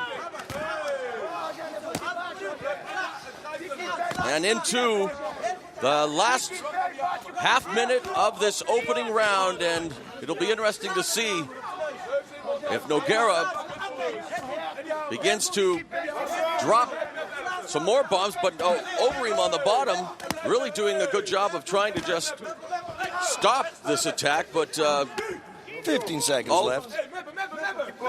What was that Nogueira signaled to the referee, boss? I don't know. Something about the elbow? I don't know. It's 5 Again, there are left. elbows allowed to the body on the ground. One thing for sure, Nogueira finished the strongest here in round number 1. So Alistair really has some work to do now. Yeah, a great round by both fighters, but you're right, boss. Tremendous last minute or so by Antônio Rogério Nogueira from the guard. And I'm sure we're going to take a look at some of the action. Your thoughts on both fighters' performance there, and what was, again, a close round for the most part. I'm impressed with both fighters. They're doing good, and I'm really impressed with Alistair. And you know why? Because Alistair's from Holland, and he's fighting a Nogueira, and he's doing it in such a good way that I'm, I really feel he does and really I'm good. very impressed with Antônio Rogério Nogueira because he's from Brazil. That's true. But you are not from Brazil, and I'm from Holland. And there we go. Boop. Oh, yep, that was a forearm. And there he tries to go for the triangle. Nice escape. Yep. You see, Nogueira even tries to hold him with his feet. Watch. Yep. See? Yep. He even uses his feet as hands. Any limb necessary. Beautiful takedown. Right into the side mount. Yeah, that was the best sequence of the round right there. Yep. That led to the side control, and then here. I'm sure the corner of the Brazilian top team will tell him, you have to take him down again, because if you're going to keep continuously doing this, you're going to win the fight.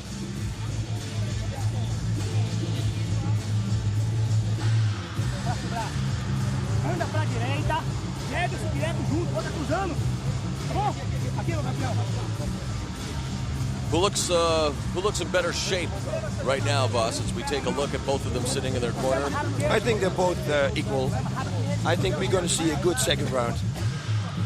So fatigue not yet playing a factor. Again, these world-class athletes. Again, he looks in the best shape of all three of them right now, just sitting ringside there. Had he didn't even break a sweat. No. Of course, tremendous year last year, making it to the final of the heavyweight tournament at Shockwave, unifying the title with Fyodor Emelianenko, losing that one, but I know he's going to be back better than ever this year. Will Antônio Rodrigo Nogueira's round 2 begins. And they just begin to unload here. Left hook, right uppercut, that's what the corner shouts. Inside low kick delivered by Nogueira, and it's responded to by Overeem. And you see Nogueira also circling to the left, to the right. Good ring work. Definitely. Not much wasted motion by these two fighters. No. Everything is done with a purpose.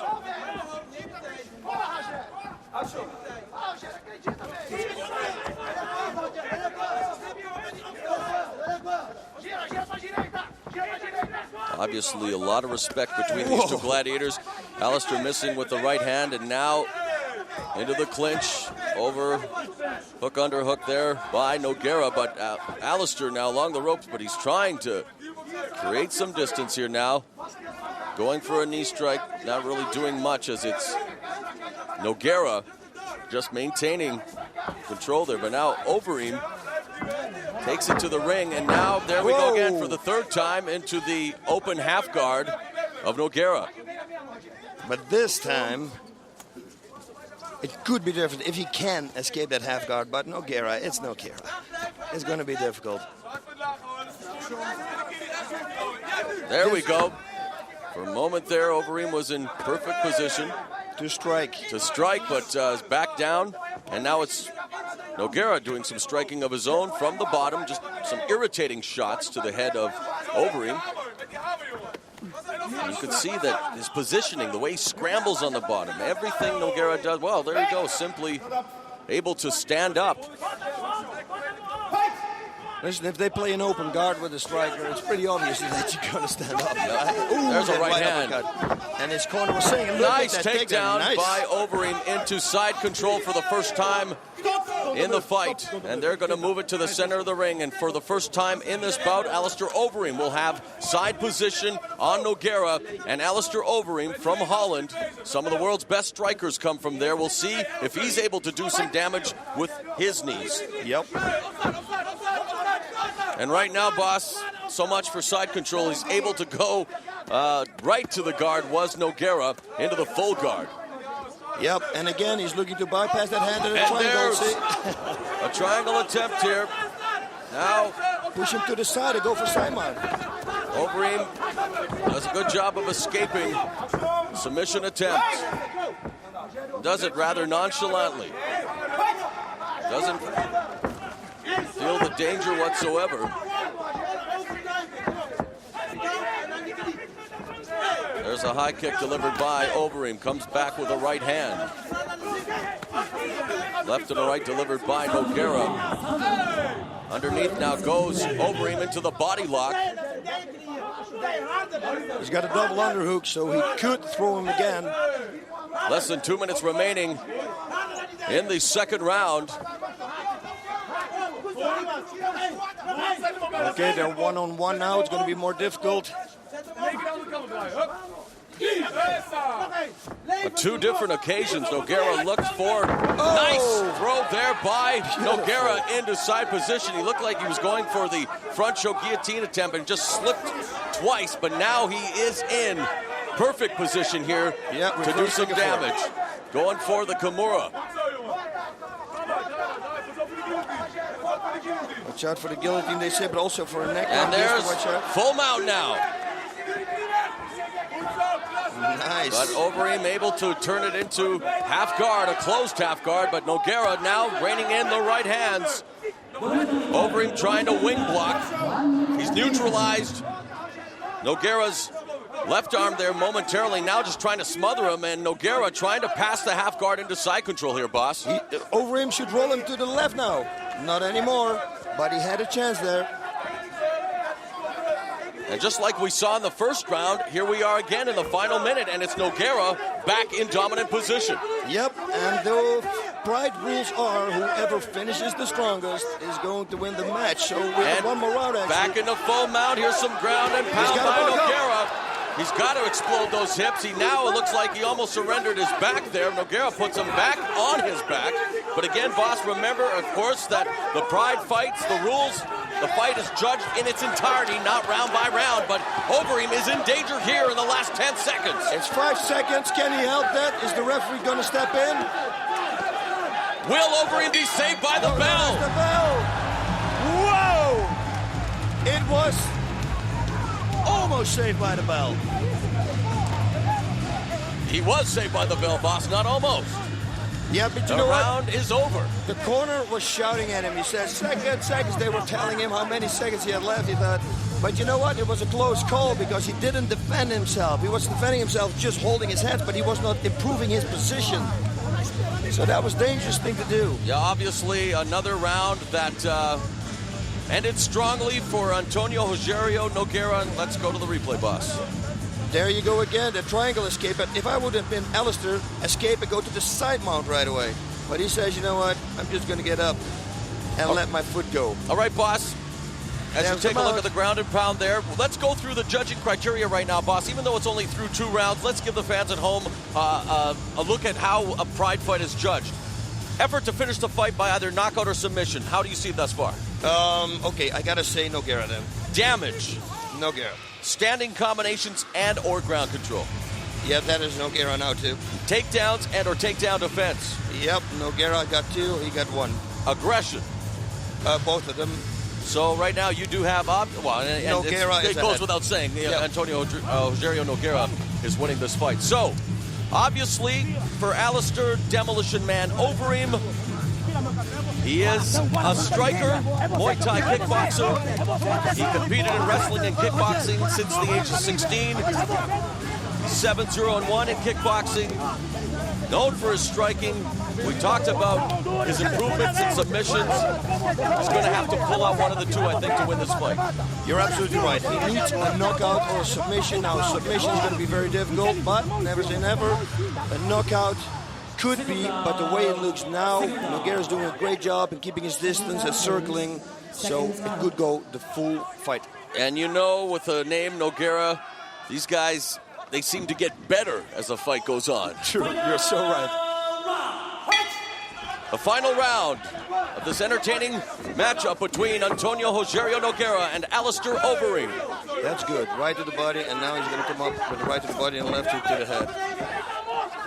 And there's some desperate punches being thrown there, it seems, by Overeem.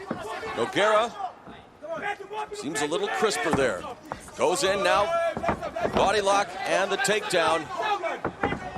Not good now for Alistair. He's got to get up. Hammer fist delivered by Nogueira. Could he set him up for a soccer kick? He's got the ankle pick there, but Nogueira able to slip out. Wow. He was very lucky that Nogueira just didn't give him a soccer kick. Well, for sure. I thought we'd see a little more from Overeem in this round, boss, and that the desperation, you know what I mean? Knowing what's happened in the first two rounds, that he pull out all the stops, knowing that there's only, now 4 minutes left. Yeah, but you know what? If he's got 3 minutes left and he's going to throw everything out that he has, he could still win the fight. Well, of course, but that wasn't good either. You're against Antônio Rogério Nogueira. He wants to win the fight as well. I know, but he doesn't want to shoot his load right now, because if he's going to go full power and he's going to lose everything that he has, he's got 3 minutes against Nogueira, he's going to lose for sure. Interesting description there, sir. There is Overeem in the corner now with some knees, but it's Nogueira still breaking the grip and now exchanging punches with Overeem in the corner. There, and that would have been a nasty knee if it would have connected with the chin of Overeem.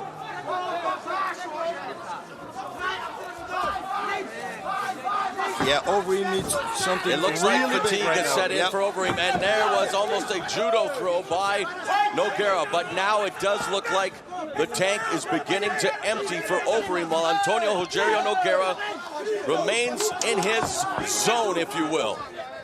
3 minutes. Alistair is tired right now. He's got to compose. Everything he throws needs to be a hit. Nogueira, just keep doing what you're doing, like this, and you're going to pick exactly what he has to do. Nogueira doesn't have to do anything radical, while Overeem has to begin to unload and has to begin to take, but boss, look at those punches. Those aren't the punches we're accustomed to seeing from Overeem. That's not the power we saw Overeem display early on in the fight, and unfortunately, it looks like Alistair Overeem is simply running out of gas. Nice combination by that Nogueira. Right hit him. That right hit him. He's dazed. And a left hand by Nogueira, and Overeem is in danger of being knocked out here. And a knee by Nogueira. Nogueira simply unloading on Alistair Overeem with 2 minutes remaining in the third round. Many people thought it would be Overeem that might knock out Nogueira, with Nogueira perhaps having an opportunity to submit Overeem. And now he can't submit. Watch. Now he can do the triangle. Watch, because he's tired. And he's going to go for an armbar now.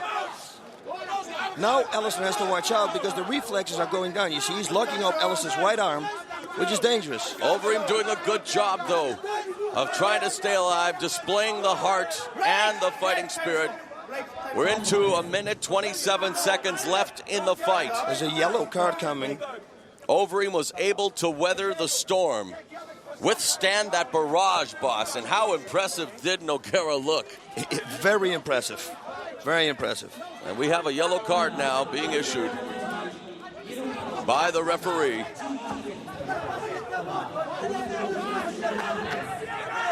The corner from Alistair is shouting, you have to knock him out now. So and the card was given to Overeem, sorry, boss, for the stall while on the ground. And now you can hear, as you mentioned, boss, Overeem's corner saying, this is it, my friend. 1 minute, 14 seconds left. You need the knockout. It's time to summon up that energy, but Nogueira's having none of it, boss. Look at the tie clinch, the knees. Ooh, good low kick. You know what it is? They have a saying in Holland, when you see that your opponent gets tired, you're getting wings. Well, and that is what Nogueira is getting right now. There's a heel trip takedown.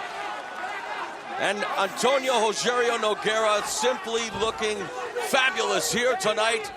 Able to pass the guard into side control, going for the Kimura. And he's going to get it, it looks like. And from this move, if it doesn't work, you can step over and go for a straight armbar. You know, right now it would be a moral victory for Overeem if he was simply to survive this fight, boss, because it has been total domination now by Nogueira. No, he doesn't have him. He can roll out.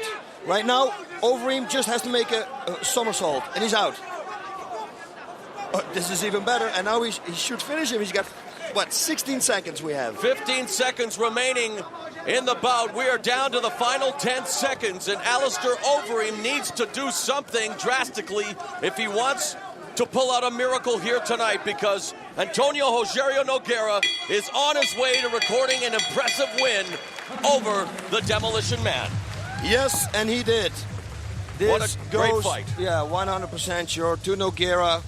Alistair ran out of gas at the end, and like I mentioned in the beginning, it's all about who finishes the strongest, and Nogueira is doing a great job. But you know what? We need to give props to Alistair as well. He showed heart. He did not surrender. He did not submit, and he went the distance, even though, boss, like you say, in that third round, he was simply out of gas. Yeah, but he kept going, so that shows a lot of heart. For sure. He will be back. There's a replay, boss. Yep, there we go. You can tell. He's just tired. You know...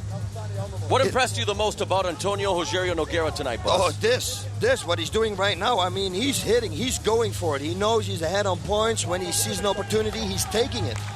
So that really impressed me. You know, boss, tonight we're kind of showcasing a prelude of the 2005 Pride middleweight tournament, which begins in April. And I mean, if this is any indication, this is going to be one hell of a tournament coming up in April. Let's go to the official decision. Judge Miyake, Rogério. Judge Osho, Rogério. Judge Kobayashi, Rogério. Via unanimous decision, and really no surprise on this night. Antônio Rogério Nogueira remains undefeated in Pride Fighting Championships, improving his record to 6-0. Alistair Overeem falls to 4-2. What does Alistair Overeem need to do to improve that little extra? Was it conditioning tonight for Overeem? I think it was conditioning, but I have to tell you, and this is not because I'm from Holland, right? And you said it too, actually, his punches and it kicks, it wasn't like he normally kicks and punches. Even from the first round on. Yeah. It was a little slower. That high kick, it was a little slow high kick. It was not explosive. Yeah. It wasn't the typical striking that we are accustomed to seeing from Alistair Overeem. And again, that may have very well been because on this night, Antônio Rogério Nogueira indeed proved to be the better fighter, and that's what makes mixed martial arts the fastest growing sport in the world.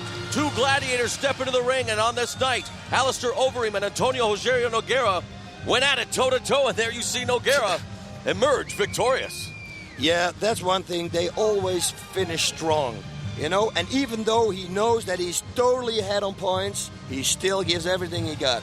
And that is a real fighter. Sometimes you see it in boxing, you know, and they win 11 rounds, and the last round they just run away. And I think, man, come on. You know what, boss? It's been a tremendous evening of fights thus far, and the funny thing is, I have a sneaking suspicion the best is yet to come. You know what? That's difficult to say because we saw a lot of good fights already. You know, Volchanin, what about that, huh? Well, for sure. There have been some impressive performances, but still to come is the main event and lots more. Mirko is going to face Mark Coleman in our featured bout tonight. Pride 29, Fists of Fire. We hope you're enjoying it. Mauro Ranallo, Boss Rune ringside. The action continues in just a moment.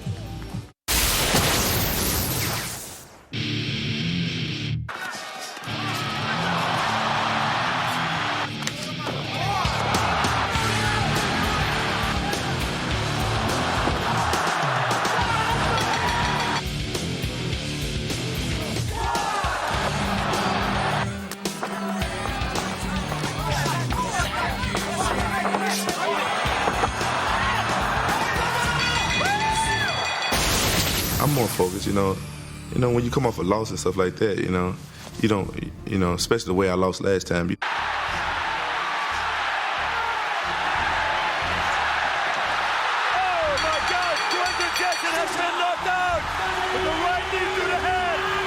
don't want to lose 2 times in a row. You know, who wants to lose 2 times in a row? You know what I'm saying? I'm a little more focused. And last time I fought, you know, so I wasn't nervous at all, and I was overconfident and stuff like that. And I learned a lot, man. You know what I'm saying? I think I learned more from my losses than I do from my victories. You know, I learned a lot. I'm gonna go out there and give all I got. You know what I'm saying? I just you know how our fighters, who want to lose? You know what I'm saying? You'd be a fool to come out and say, yeah, I want to lose, you know. And some fighters, they might fight for money, just go out there and try to make the money. But, you know what I'm saying? Not me. You know, I want to go and I want to excite the crowd and I want to win. As far as Quinton Jackson's concerned, I really don't know a lot about his personality. He's a great fighter. He's actually second ranked in Pride Fighting Championships. But I'll tell you one thing. I've trained a lot for this fight. Man, I think Ninja is a good fighter, man. He keeps moving, and he's a young guy, and he got some good training partners and stuff like that. You know, it's gonna be tough, man. It's gonna be a war, man. But my job is to fight, man. I am 100% sure I'll win, or I wouldn't fight. I'm going straight to him. I'm gonna kill him. Well, that's his opinion, and everybody have their opinion. That's what he's supposed to say, right? You know what I'm saying? If that's what he want to do. If he want to kill me, that's what he want to do. You know what I'm saying? I ain't gonna lay down for him. I ain't gonna let him. I ain't got nothing to say to him. I do my talking in the ring. I ain't got nothing to say. Nobody.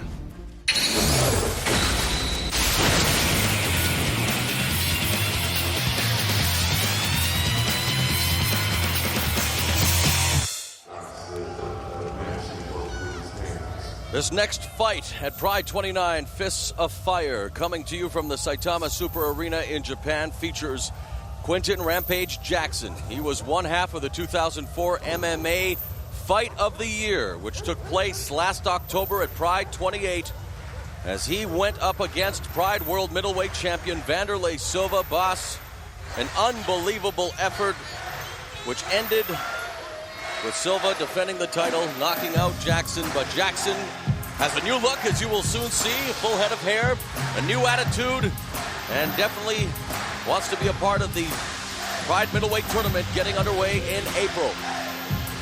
Wow. We don't know anything now anymore. I mean, after this devastating loss that he had and Ninja had, you know, who can come out as a victory, as a winner in this fight? One thing for sure, like I said again in the opening, it's going to be a brawl. You better watch. It's going to be a non-stop fight.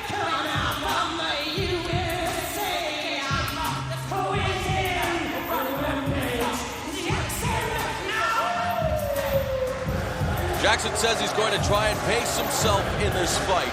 He credits his girlfriend Yuki, who recently moved in with him, with, giving him a better diet, keeping him in better shape. He's got the good book with him as well, and that's been well documented. We talked about his new lease on life, as he puts it, and he does want to give a shout out to Bobby D and family, his family in Memphis, friends in California.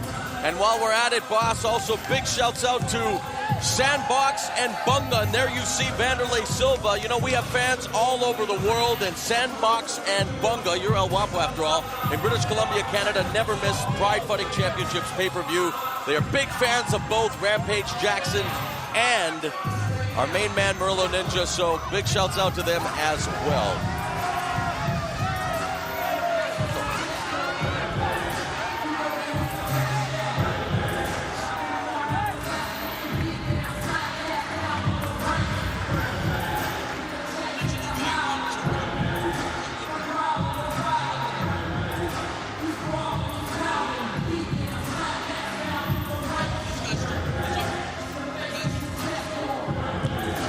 Jackson and Ninja, boss, tonight going for a spot in the middleweight tournament. In fact, both of them, depending on the outcome here, could be involved.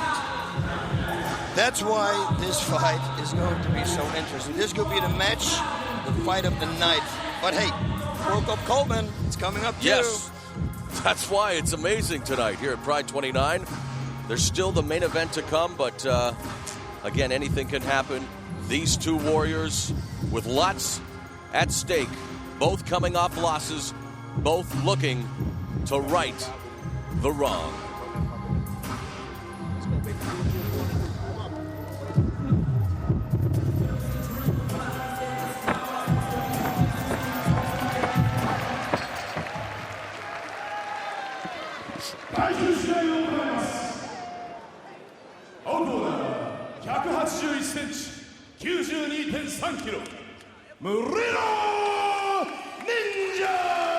Murilo Ninja, who was 24, 5'11", 205 pounds, 5-4 in Pride.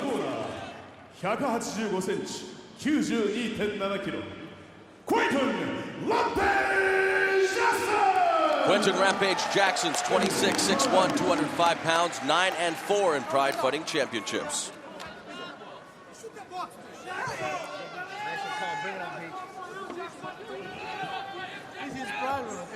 No elbow tuck on neck. There's the stare down. Both of them very focused. Do not grab the ropes. Okay? Ninja back at his usual weight of 205 pounds. Jackson recovering from his championship loss against Silva in October. Ninja recovering from his first round loss in last year's heavyweight tournament against Sergey Kharitonov, and this fight is underway, boss. Wow. I'm sitting here on the edge of my chair. Inside low kick delivered by Ninja, testing the waters early. That one delivered with a little more intensity. There's a right hand delivered by Ninja. Uh-oh, throwing. And it looks like Jackson is looking for that high crotch pickup, which of course sets up a trademark slam.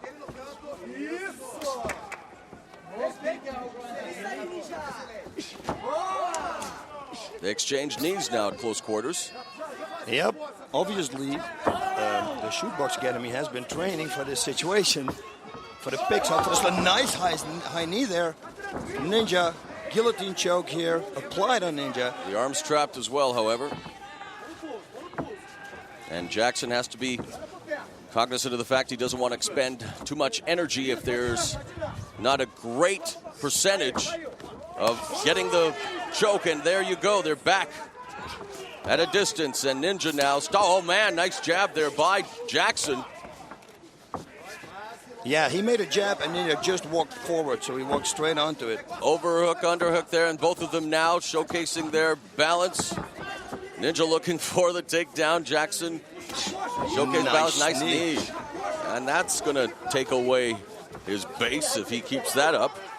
Yeah, that's a very smart thing to do, and you don't see fighters doing it too much. Knees to the legs, very effective. Jackson trying to block the throw attempt there by putting his leg. Whoa, and that was a nice attempt there by Ninja. Unfortunately, it costs him as now Jackson is on top, and now he's trying to rein in some rights as he has the mount. And now it's in a half guard there, boss, and Ninja scrambling underneath, looking for the backdoor escape. He gets it. Wow. Look at the audience. Listen to the audience. It's quiet. The only people, okay, that one we heard. Nice knee to the midsection by Ninja. Jackson tries to push him away and deliver that right hook.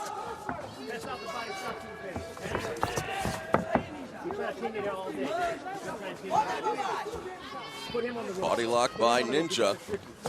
Will he be able to throw Jackson? That's the question. Looking for the judo attempt there. It's in the corner of her. Now, oh, there's a knee by Ninja. Now he tries to unload. Jackson comes back, however, boss, and it's like there's this tension in the air, boss. It's a big tension. Like I said, he has the waist lock. German suplex, perhaps, out of the Brazilian. Nope, Jackson's able to turn around. Well, momentarily he did. Now he's looking at the referee, and it looks like Ninja was attempting a German suplex. Jackson, of course, cannot hang on to the ropes, and he's in that area, but does not have him. Now it's Jackson turning into Ninja. Good job there.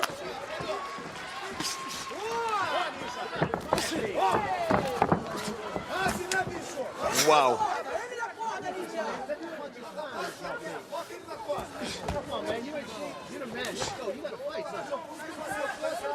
You know what, Mauro? This is, to tell you the truth, and Quinton is a good guy. It is not the Quinton that he was 2 times ago.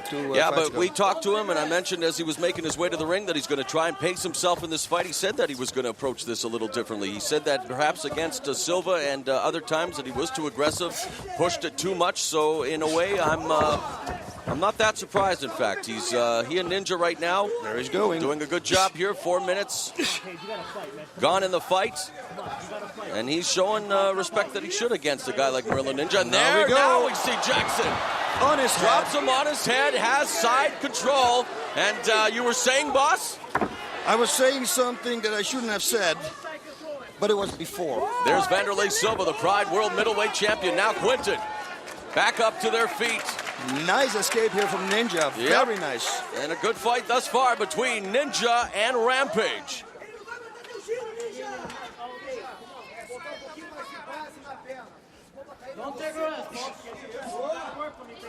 Nice knee to the leg again. Both deliver knees to the leg area. Yeah, and Ninja did the same that Quinton did. He's pushing him away and then wants to deliver a punch, which is a very smart thing to do. And again, boss, on paper, really, the one thing we both mentioned, you said it better, nice takedown there by Ninja. This is a position that we haven't seen that much. Jackson Quinton on his back. For sure. But you were mentioning that perhaps the only thing that separated them to a degree was that maybe Jackson had better power, but let's not forget that Ninja, I mean, coming from shootbox, has the ground training, known as a pretty good Muay Thai striker, and now look at this. Yep, I just wanted to say it. You saw my hand make the move, twist him to the right, and he did it. Now back up to the feet. Yes, the guillotine, but also Quinton's arm is trapped. Quinton able to pop out. What the deal is. You gotta work them. You gotta let the hands go too.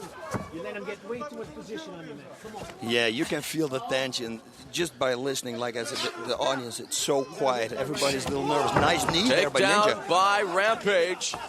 That knee, and a good move by Rampage to counter, because you're right, the nice knee there by Ninja, but the momentum was in the favor of Rampage, and now has him with the front. Choke there, guillotine position, and Ninja just slips out. So a lot of chest being played. Nice kick by Ninja. Ooh, knee there. They call MMA the game of chess, boss, and I think we're seeing it being played right here between Jackson and Ninja, and this is the opening round. There were 3 minutes and 37 seconds left in this, the first round.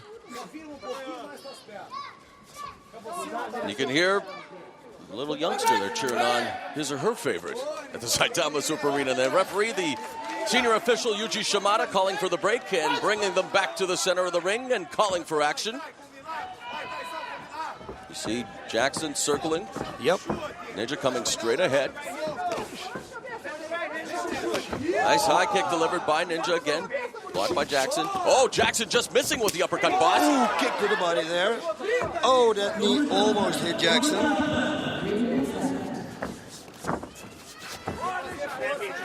Yep. So I was saying Quinton doesn't look like the old Quinton. I hope that he's going to save, like you said, till round number 2 or 3, and he's going to load then. But right now, he doesn't look like the Quinton we knew. Come on, man. You gotta fight, man. You gotta fight. This guy is taking this round. There's no way he should be taking this round. Come on, Paige. You work too hard for this, Paige. Ninja now attempting to throw Jackson. You work too hard for this. Oh, he's got his back. Already nice knee again into the Charlie horse region. What will cause the horse named Charlie. And there's a takedown by Ninja into the half butterfly guard. Nice takedown. Trust me, it's difficult to take Quinton down, and that looked easy.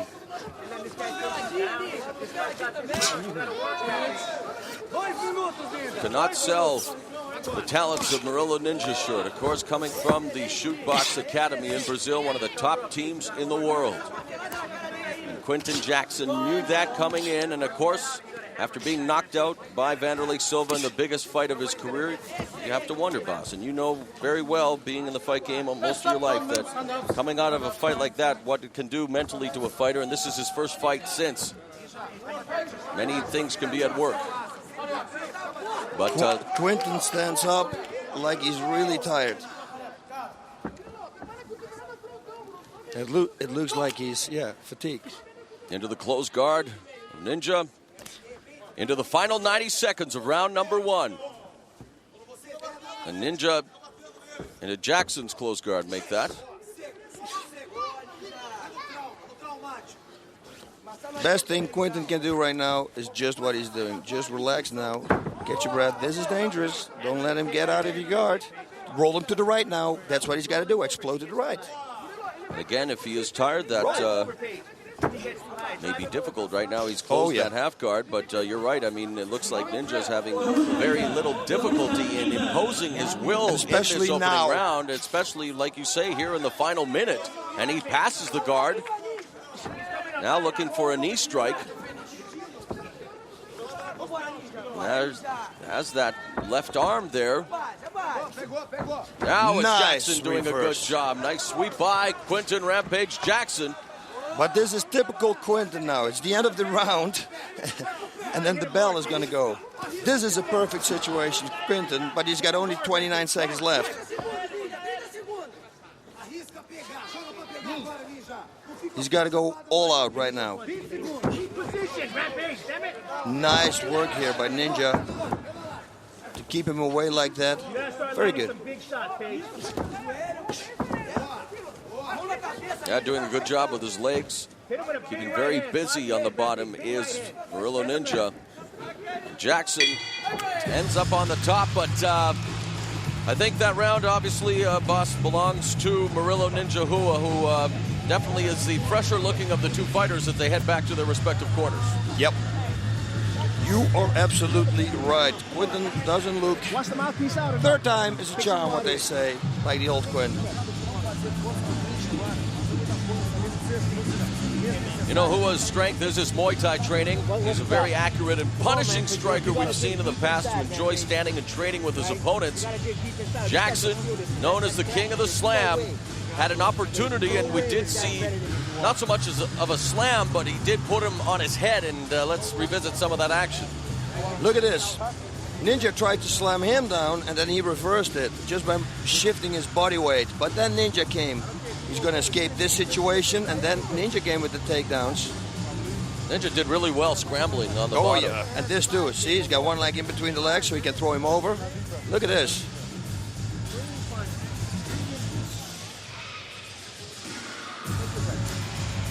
High kick. Ooh, it hit the neck behind the defense. Nice combination there, but one of it was hitting Quinton, it looked like. Down to this right here, nobody going to give you anything right here. Short notice, I don't care how short notice. You gotta pull this off. You gotta fight, man. Set him up with that jab. This guy's nervous. Yeah, I mean, the picture tells 1,000 words. We just saw Quinton Rampage Jackson's corner. His eyes are closed. He looks like he's fatigued. Then you go to Murilo Ninja's corner, and get him on the ground. he's ready to rock. Take some more deep breaths. Come on, baby. You gotta fight, baby. We got 2 5-minute rounds left, man. 5-minute rounds. Wow, what goes on in Quinton's head right now?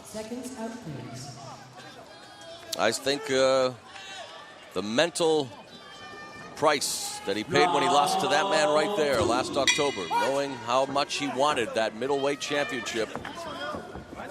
When you're knocked out in that fashion, who knows what goes on? And I mean, they say the best medicine is to get back into the ring, but obviously we're seeing a different Quinton Rampage Jackson here tonight. Round 2 is underway.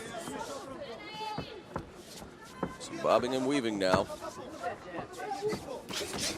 Ninja moves in, goes for the clinch. And there's Jackson with a nice takedown and quickly goes to and he's going to throw it now. You watch.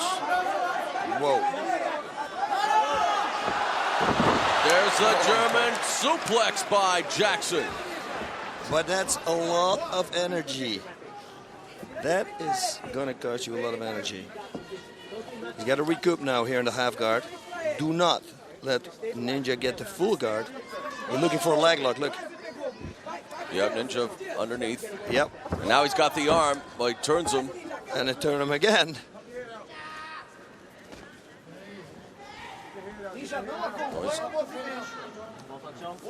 Got his head there. What can we say about this position?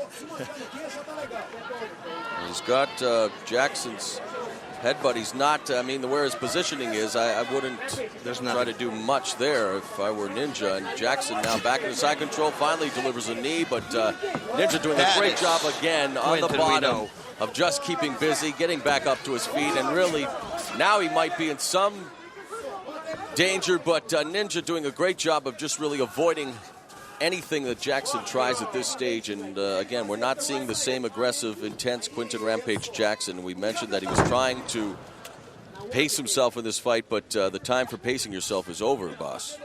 It truly is. 3 minutes left. In the second guard, round. He's got to go to the side mount at least, or a half guard, and then start raining the bombs.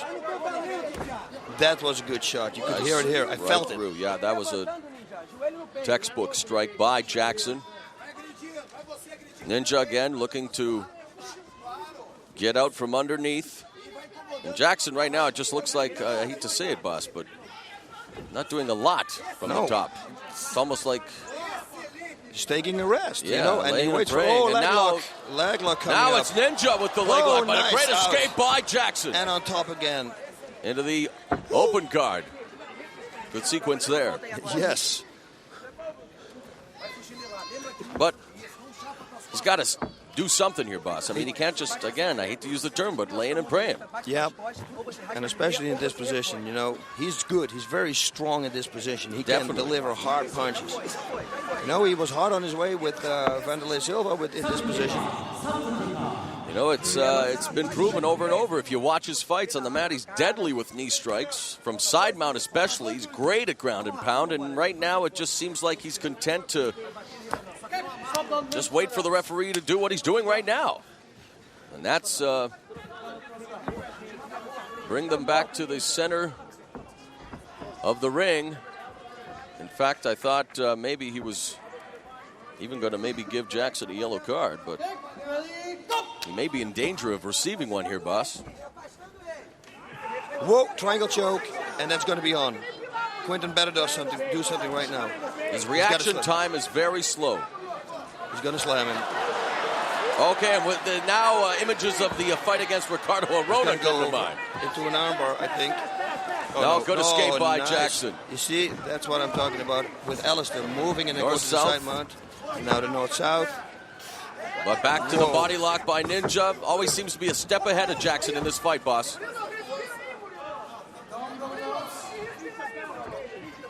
It's almost like we're watching the slow-motion version of Jackson tonight. Yeah, it's very strange.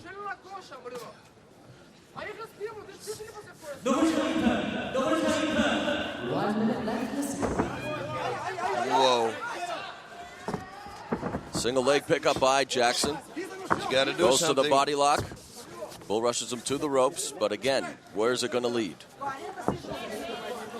And it's almost like Ninja now is going down to Jackson's level. He's not showing as much aggression either. Whoa, he's flying out. Now he is.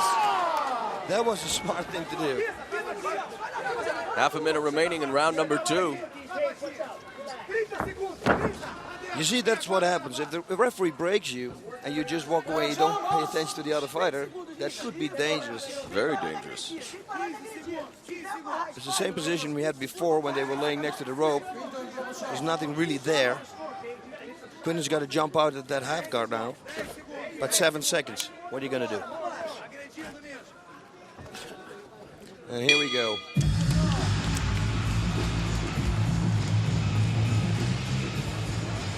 Well, boss, there is the picture that says everything. Quinton Jackson struggles to get to his feet, struggles to get back to his corner.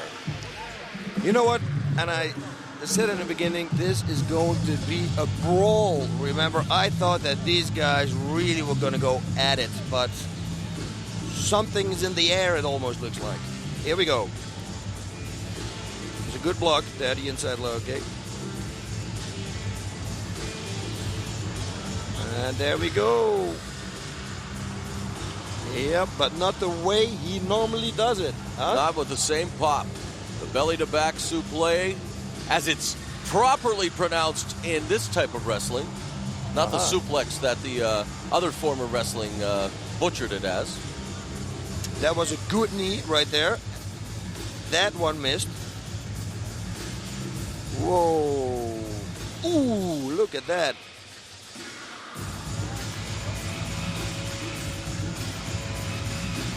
This is everything right here. You win this round fight, so, all right? No excuses. Let's go.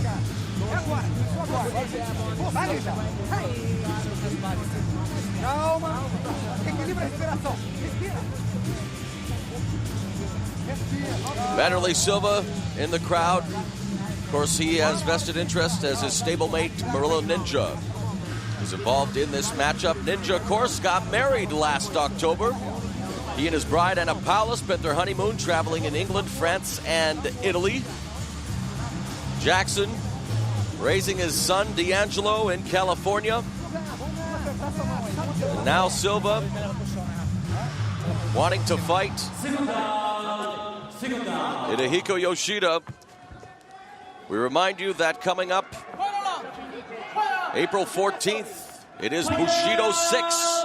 And then again on April 23rd, Total Elimination 2005. Some great pay-per-view events coming up, courtesy of Pride Fighting Championships. And for more information on Pride pay-per-view events, DVDs, late-breaking news, log on to pridefc.com. All right, boss, the last round is underway. We need to see some fireworks on display here. Yes, we need and a lot of fireworks. Quinton, what he's doing now, if he can do that for 4 minutes more and 32 seconds, that would be good. He's got a guillotine on him. I don't know if he has an arm in between. Ninja looks like he's going to throw him. Whoa! Ouch! That was a very awkward throw there. Yeah, the landing could have done some serious shoulder damage. And now Rampage in the side, reining in some left hands and some knees as well. But you're right, this is the round that Jackson, if he wants any chance to prevail, has got to start being the Quinton Jackson the fans know and love. And for Ninja, this is the first sign of trouble that we've seen so far in this contest. Some real trouble, anyway. Yes, this is some real trouble. But it looks like he wants to scramble up, like he's doing right now. And he's been able to do that successfully throughout the contest. Yeah, he escaped from strange positions. Yeah, it's crazy. The Brazilians are a marvel to watch when it comes to the ground game. Look at this. I thought he was going to throw Rampage now. And he is. Okay, this is rather... Okay, that is something you are not accustomed to seeing when Quinton Rampage Jackson is on the receiving end. Wow, but now, look here. He's on top and he starts raining the knees. But there is no power in it. There's no real knockout power on him. I'm still stunned nice by knee to the body. The ninja slam on Jackson. That's something I didn't expect to see, boss. No. 3 minutes left in this, the third and final round. Into the butterfly guard now, and really Ninja Hua half guard there now. Jackson, it is going to be interesting to see what his thoughts are on this fight when all is said and done, because there's got to be something else at work here tonight on the mind of Quinton Rampage Jackson. And for Murilo Ninja Hua, he's definitely a guy who is fighting like he wants to be a part of the Pride Middleweight tournament. He's going to pull out. Yeah, he will be a part if he continues like this. Look at this. He's kicking his foot out to go to the side mount. Good job of passing the guard. Okay, Quinton should pull out another trick like he did in... going for the key lock. The only thing, Quinton, now this is not it. Bring your body down. Nothing will happen with the key lock. Why isn't Ninja getting busy with the knees here, boss? I don't know, but probably also fatigue. Yeah. You know, we're talking about 20 minutes. There's a nice mount. And back to side control. Doing things at will here right now is Ninja Hua. Whoop, and here we're getting up. And it's gonna look like a slam almost. Nope. Nice defense here by Ninja. Now Jackson tries to... Oh! lands again on his shoulder and head. A devastating looking throw by Jackson. And Ninja very lucky he didn't suffer a separated shoulder on that takedown slam by Jackson. But again, not a lot of pop to these knee strikes, even the one to the head with 1 minute, 10 seconds left in this third and final round. No. Quinton needs space, but with Ninja, if you create space, he's out. He escapes. He needs to go 1 minute. What can you do? See, a Ninja will go.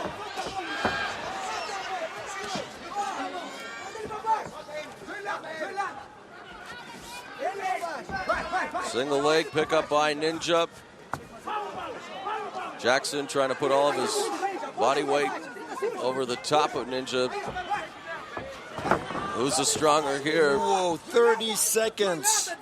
Ninja is going to take this fight. Or it's going to be a slam and he's going to get thrown on his head or something. Because otherwise, there's no way that Quinton can win this fight. And Al McPherson's going to return my phone call, boss. What?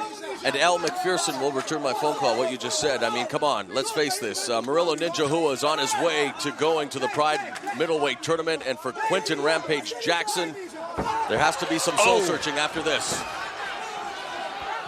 Whoa, the end of the fight. Well, it's definitely not what we expected here tonight at Pride 29 Fists of Fire. Murilo Ninja Hua. A decent performance. Quinton Rampage Jackson. I'll let you tell us your thoughts on what we saw tonight, boss. I already told my thoughts. It was not the Quinton sum it all up. It just didn't look like the Quinton we knew. And any idea as to why, as you take a look at the replay? Yeah, no, the reason is very obvious. Of course, if you come off from a knockout and a very hard knockout, then it's very difficult to come back in the ring. You need a couple of fights to get back into it. But yeah, but he will come back. I'm pretty sure about that. But he needs a couple of fights to get him back in the old Quinton mode.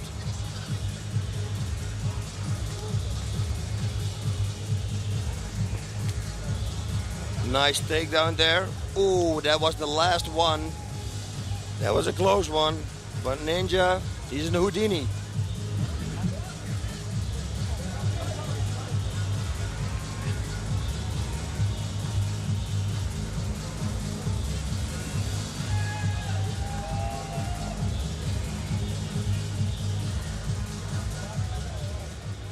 Two great warriors, but let's go to the official decision and see what we probably already know. Jackson, it's a split decision. Ninja. Judge Ohashi. Jackson. Unbelievable. And even Quinton Rampage Jackson. The look on his face says it all. Boss,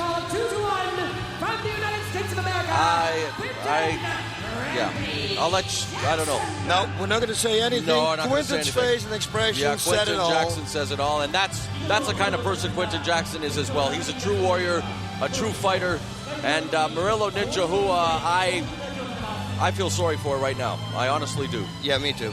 Murilo Ninja Hua won that fight, and Quinton Jackson knows he won that fight.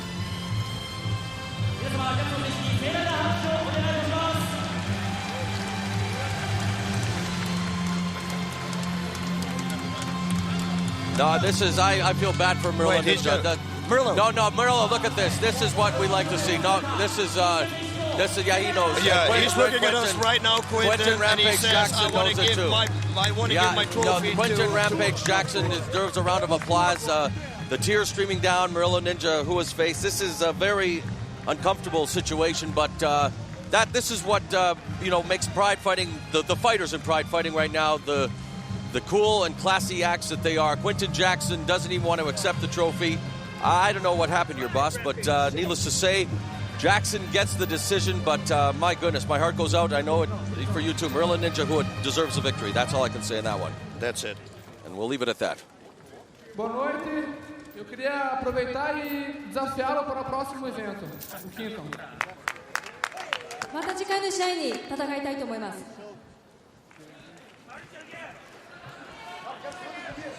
Mauricio Shogun has the microphone.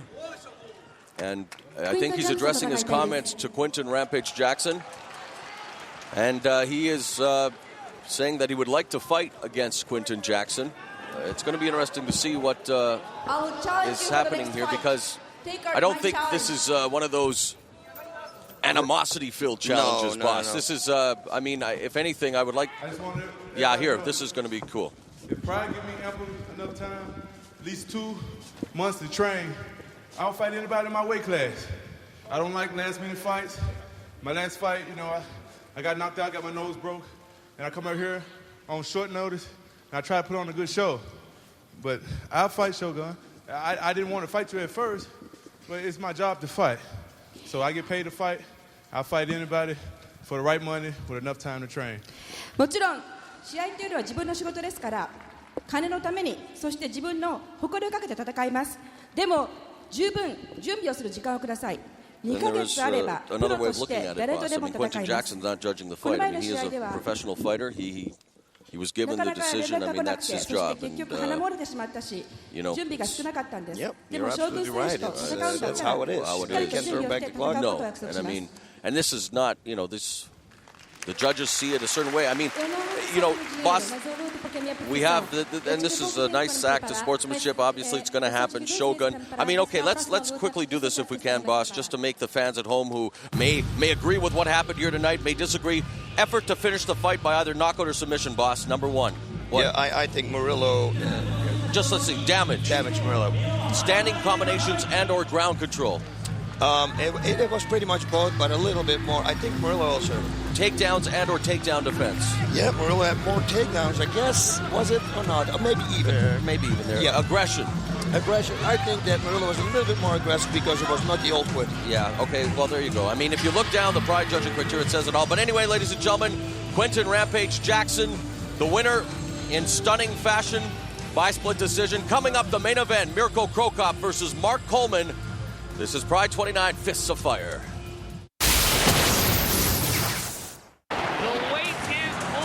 Pride Fighting Championships. Now they are exchanging blows. 16 fighters. 1 champion. 2005's middleweight tournament begins.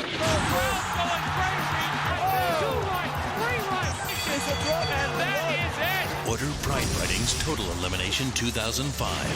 Premiering Saturday, April 23rd on pay-per-view.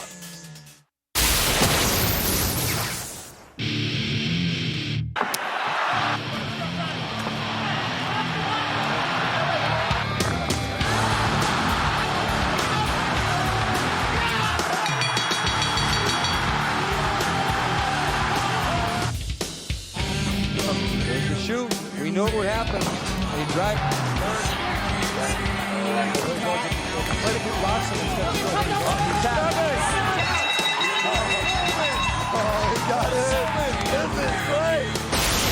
I'm in a real good state of mind. I'm very confident about this fight. I've trained very hard. My mind is very strong. And I have something for Mirko. I'm going to get him down and I'm going to pound him. No change in my game plan. Same as 96, only I'm more mature now and I'm a better fighter. I'll find a way to beat his ass. Well, I would like to see it. Even if it happens, what will happen after second minute when he died on the ground?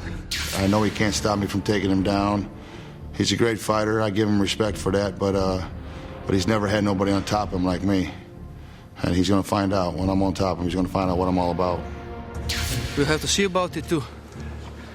And what happens if he takes you down? Nothing. He should be careful for triangles on platas and everything else. No way.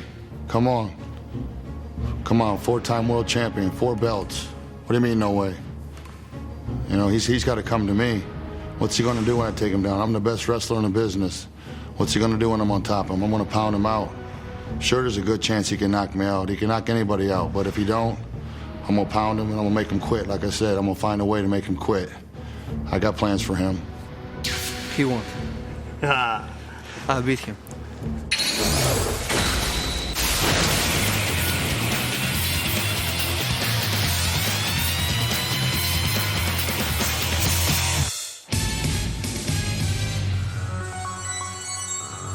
It is time for the main event of Pride 29 Fists of Fire, and it features American wrestling legend Mark Coleman taking on Mirko Krokop.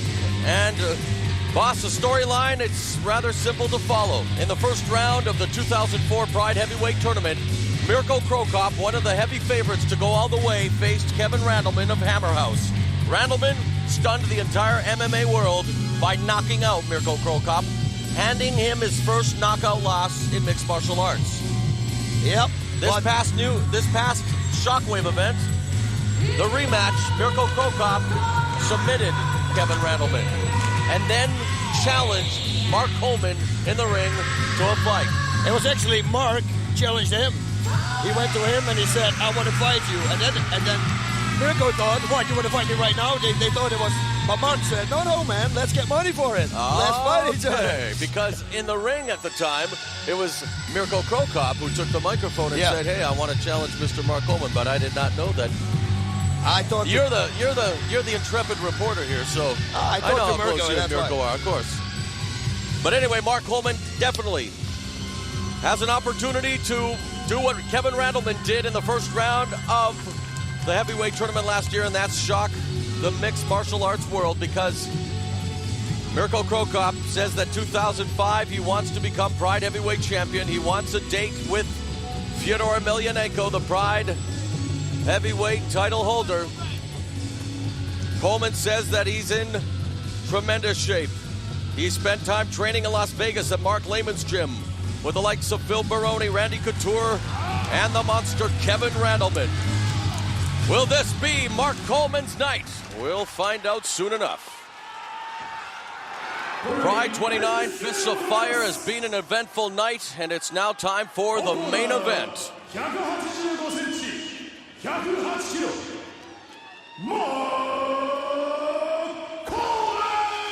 Mark the Hammer Coleman is 46'1", 232 pounds, 7-3 in Pride.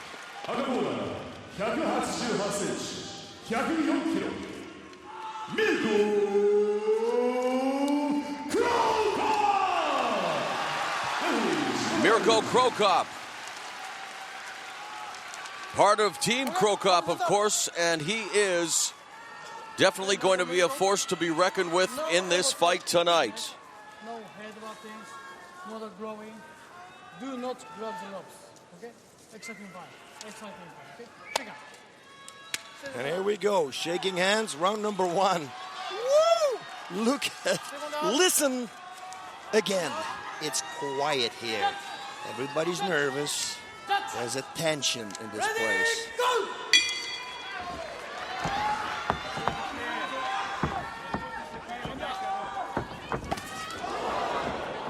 Whoa.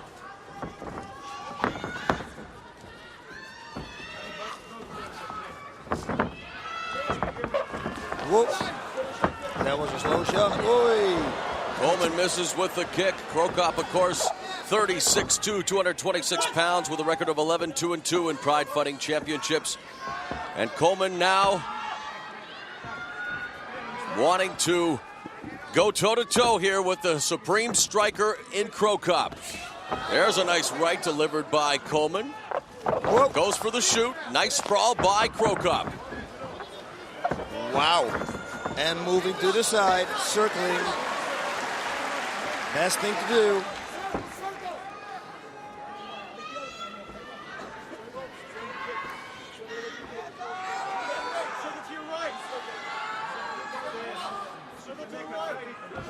That's what they call respect here. One makes a mistake, and the other one is going to pay, so that's why they wait like this. Coleman misses with the right. Krokop doing a good job of avoiding it as Krokop's corner shouting out instructions, and Coleman's corner telling him to keep his hands up and circle to the right. Nice straight left delivered by Krokop, and that stunned Coleman. Goes for the shoot. Misses a single leg, and now Krokop feints with the left. Coleman was rocked by that strike. Oh, another straight.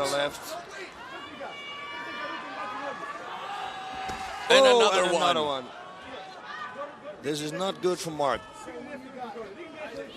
And it looks like Krokop's just measuring him up there and really fast with the sprawl, exhibiting some tremendous takedown defense. And really, if that continues, he's taking away a big part of Coleman's arsenal.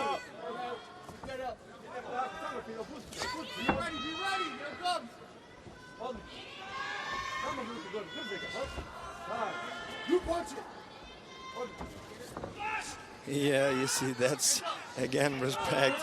Coleman moves forward, they shoot, Mirko shoots back, and it's the other way around. Who's going to deliver the first shot?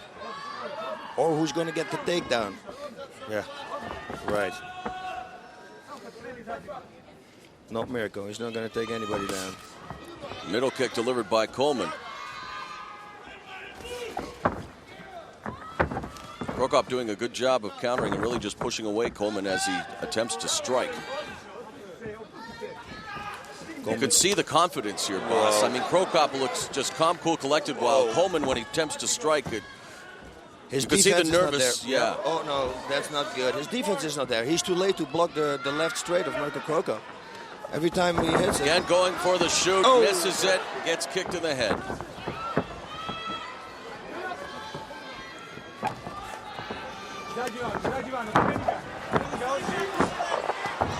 Really good job of this takedown defense being displayed by Mirko Krokop. And this is bad for Mark. Very bad. Left hook. Uppercut finds its mark, and down goes Coleman. Soccer kick puts an end to this one. Mirko Krokop dispatches Mark Coleman in short order. In this, the main event of Pride 29, Fists of Fire.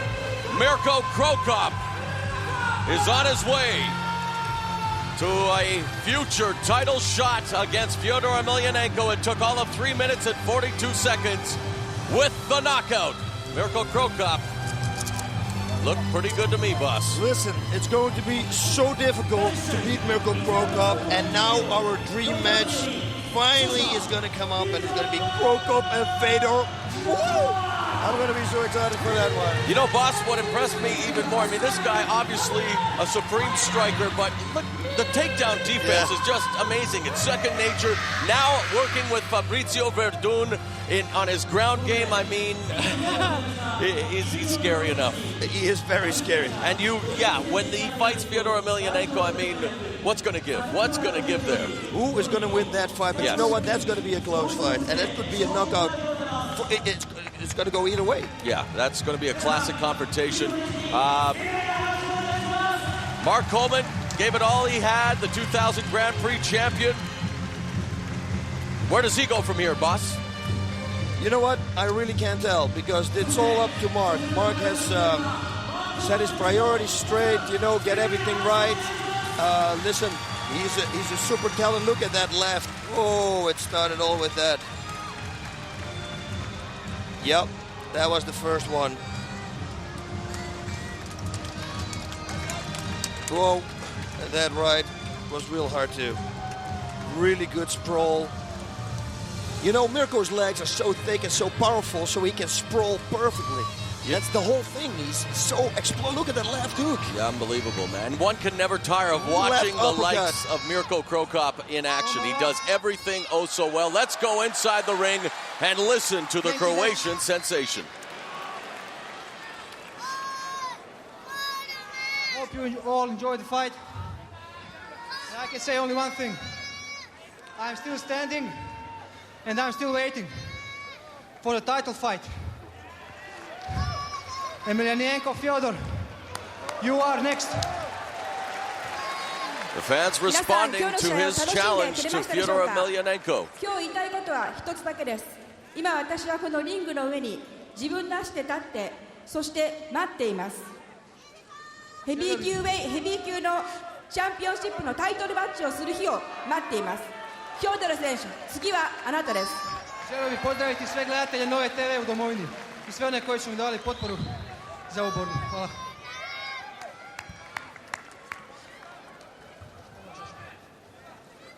So Mirko Krokop puts forth the challenge once again to Fyodor Emelianenko, the Pride heavyweight champion. He wants the title match, boss, and something tells me it's going to be happening sometime in the very near future. And what else is going to be happening in the near future, my friend? Boom, that left hook there on Mark Coleman. Well, that's going to be Total Elimination 2005. That's what's going to happen. And before that, April 14th, it's Bushido 6. Of course. And before that, it's Mark Coleman in the ring with the microphone. Uppercut and a left hook.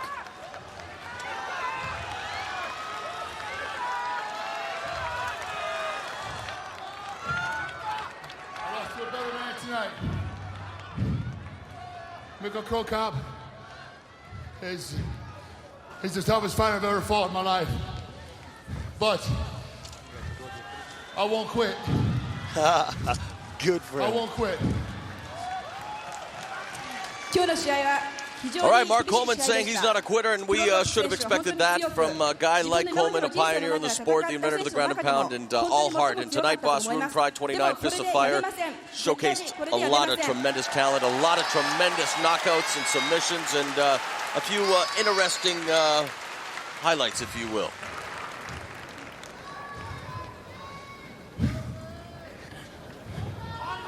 He's a great fighter.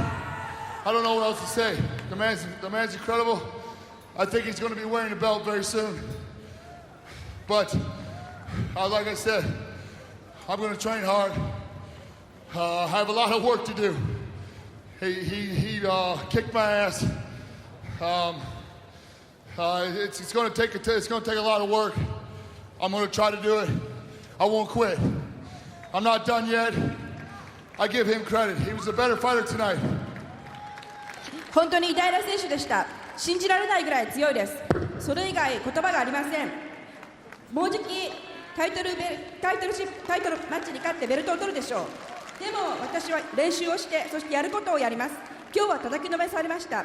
今日はクロコプ選手。 All right, we hope you've enjoyed Pride 29 Fists of Fire, and we look forward to seeing you again April 14th for Bushido 6, April 23rd for Total Elimination 2005. For El Guapo Boss Rune and everyone who helped put this show together tonight, I'm Mauro Ranallo saying good night from the Saitama Super Arena in Japan.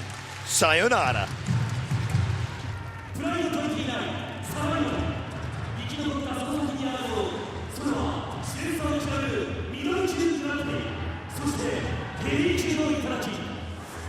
Erikson